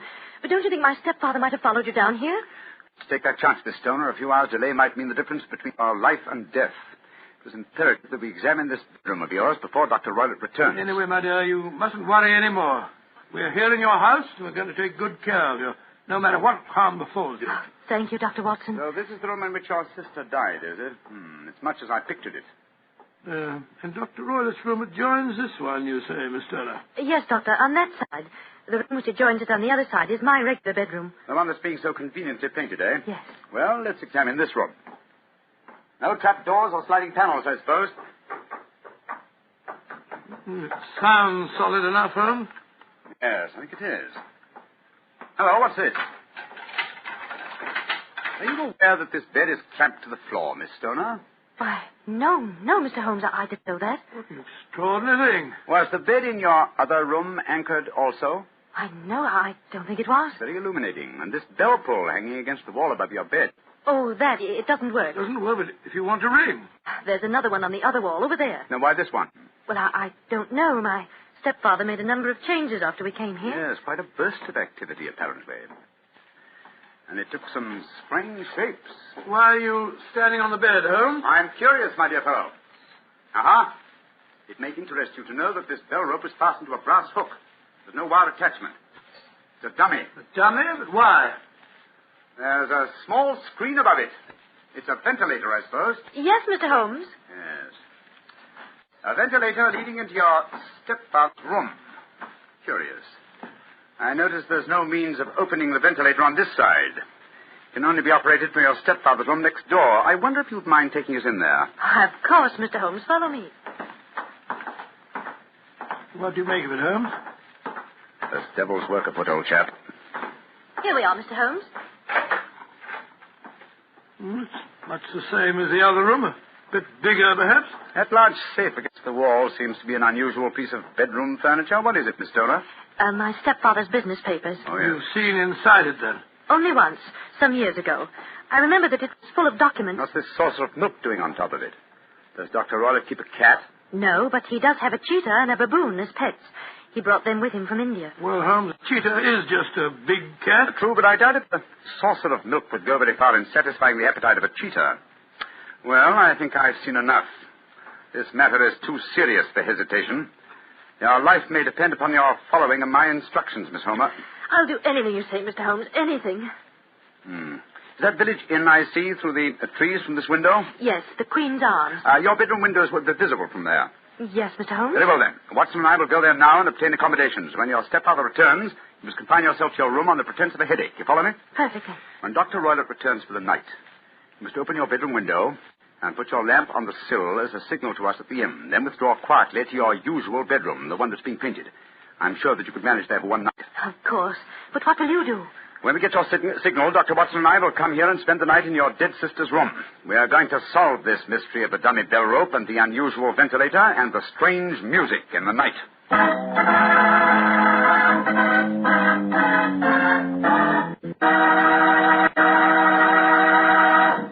You'll hear the remainder of Dr. Watson's story in just a second, so I'm just going to point out that at any really important dinner, you know, like when diplomats get together, you'll find wine on the table. Because for years it's been a known fact that good wine makes good food taste better. Prove that to yourself tomorrow night by having your dinner together with a glass of Petri wine. If you prefer a red wine for any meat or meat dish, try a Petri California Burgundy. That rich, hearty red Petri Burgundy is really out of this world. Now, if you'd rather have a subtle, intriguing white wine, let's say to go with chicken or fish, then try Petri California Sauterne. But Sauterne or Burgundy, to make sure it's good, make sure it's Petri, won't you? Well, Doctor, it's a rattling good story so far. What happened next?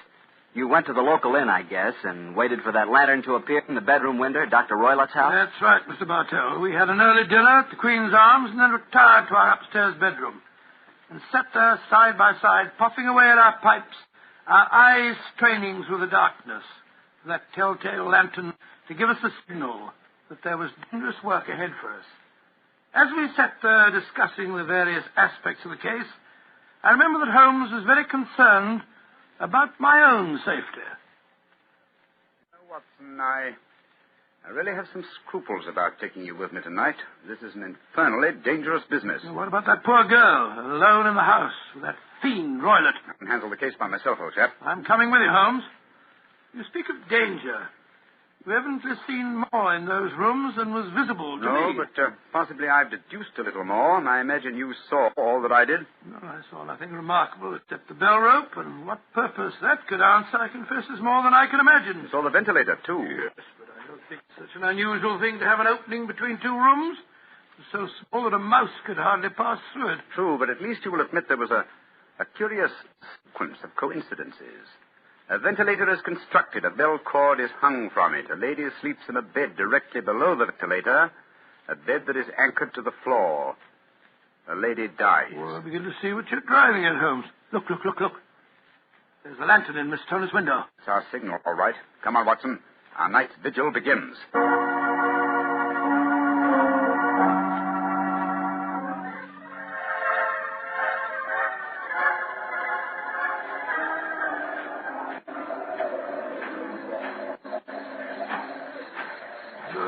What a foul night. Foul night for foul business, Watson. Come on, through these laurel bushes. It's only another 50 yards to the house. Yes, the lantern's still burning away in the bedroom window. Yes, all the other lights are out. Including the one in Dr. Roylett's room. He must have gone to sleep. To bed, possibly, Watson, but not, I think, to sleep.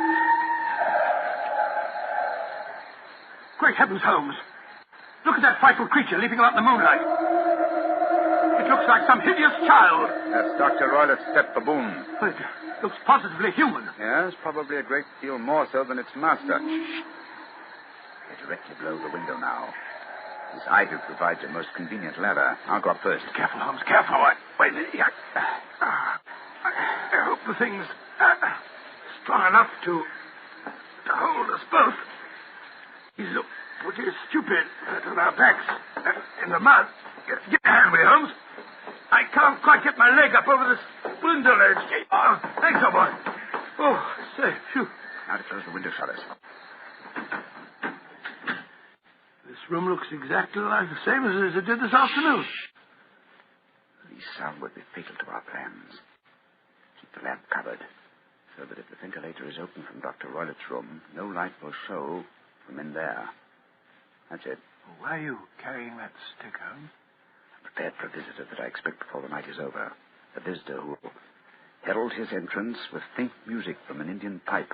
You mean the music is a signal? Exactly, old fellow. The signal to an accomplice who can enter a room with locked doors, an accomplice who kills and leaves no trace. You mean that... Shh. No more talking, Watson. I'll sit on the edge of the bed here. You sit on that chair. Have your revolver ready in case you should need it. Right you are. Have the lantern ready, too. When I shout now, turn the light, pull on the top of the bell rope. You understand? Yes, perfectly. Good. Now we must wait. Perhaps for some time. Don't go to sleep, Watson. Don't go to sleep. Your very life may depend on it.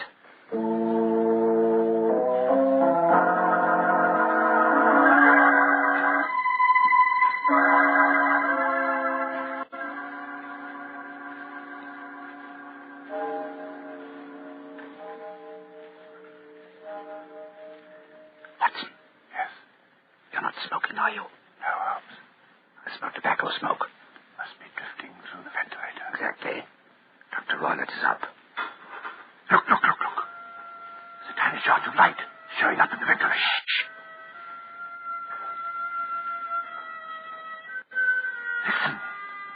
There's the music. Yes. Heralding the messenger of death. Have your lantern ready, Watson.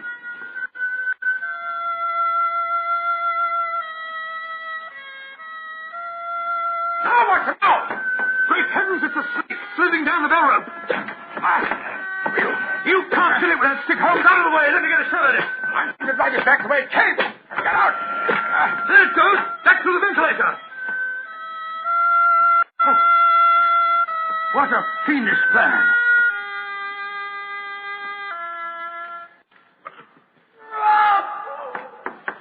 Scott, what's that? I think the devil has turned on its master. Come on, Watson, into Dr. Roylett's room. Dr. Roylett! Dr. Roylett! Doctor! Good Lord, Holmes. Look at him sprawled on the bed. Look at his eyes. Yes. And see what is coiled around his forehead. It's the snake. Yes, the band. The Speckled Band. He's dead, Holmes. Yes. He's been bitten by the deadliest snake in the world, the Indian swamp adder.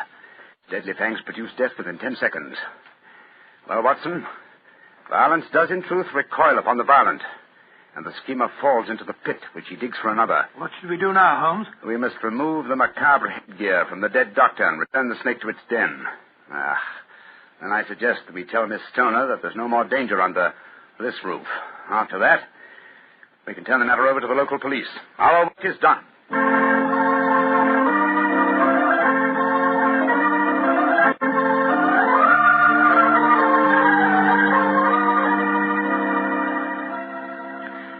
Holmes, Dr. Watson, I can't tell you how grateful I am that you brought me back here to Baker Miss Street. Stoner, it would have been inhuman to leave you in that house of horror and death.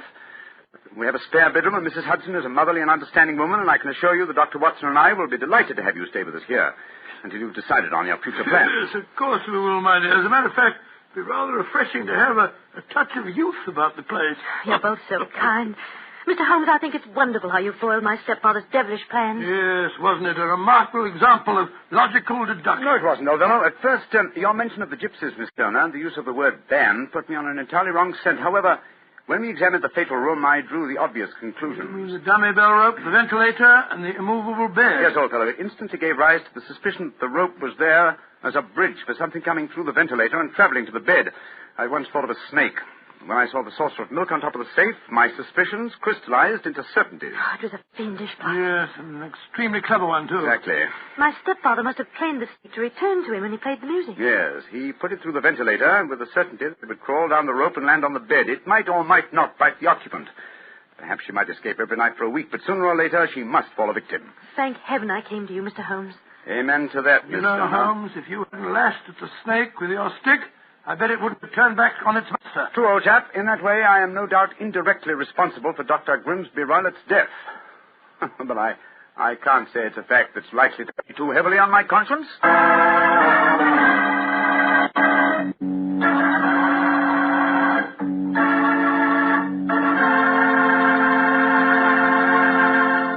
Doctor, that was quite a fascinating story.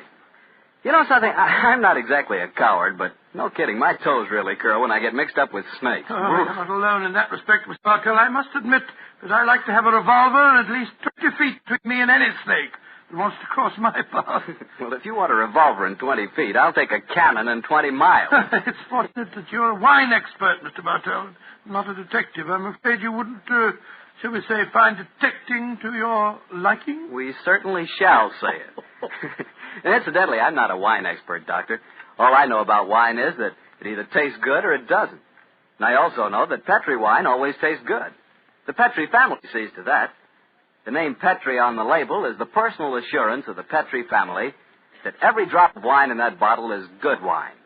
And they know how to make it good because they've been making fine wine for generations, handing down from father to son, every secret, every skill of the winemaker's art. Yes, the Petri family took time to bring you good wine. That's why, no matter what type of wine you wish, you can't go wrong with a Petri wine. Well, Dr. Watson, what new Sherlock Holmes story are you planning to tell us next week? Now, let me see. Now, next week, Mr. Bartell, I think I'll tell you an adventure that took place at a gambling casino in the south of France. It's a strange story of sudden tragedy and death. I call it The Adventure of the 00. Sounds swell. We'll all be listening. Here, now, Mr. Bartell, before I go, I want to say that every one of our friends bought war bonds to help our boys win the war. Now let's all buy victory bonds to help bring our boys back home again. Yes, and let's buy victory bonds to make sure that the men who were wounded will get the finest possible care. Those same victory bonds will help make the GI Bill of Rights a success, too. And they'll help provide for the families of those men who gave everything, including their lives. The men of our armed forces finished their job.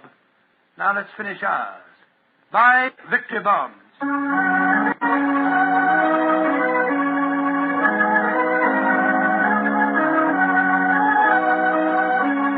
Tonight's Sherlock Holmes adventure is written by Dennis Green and Anthony Boucher and is an adaptation of the Sir Arthur Conan Doyle story, The Adventure of the Speckled Band. Music is by Dean Fossler. Mr. Rathbone appears through the courtesy of Metro-Goldwyn-Mayer and Mr. Bruce through the courtesy of Universal Pictures, where they are now starring in the Sherlock Holmes series. The Petri Wine Company of San Francisco, California, invites you to tune in again next week, same time, same station. This is Harry Bartell saying good night for the Petri family. Sherlock Holmes comes to you from our Hollywood studios. This is the Mutual Broadcasting System.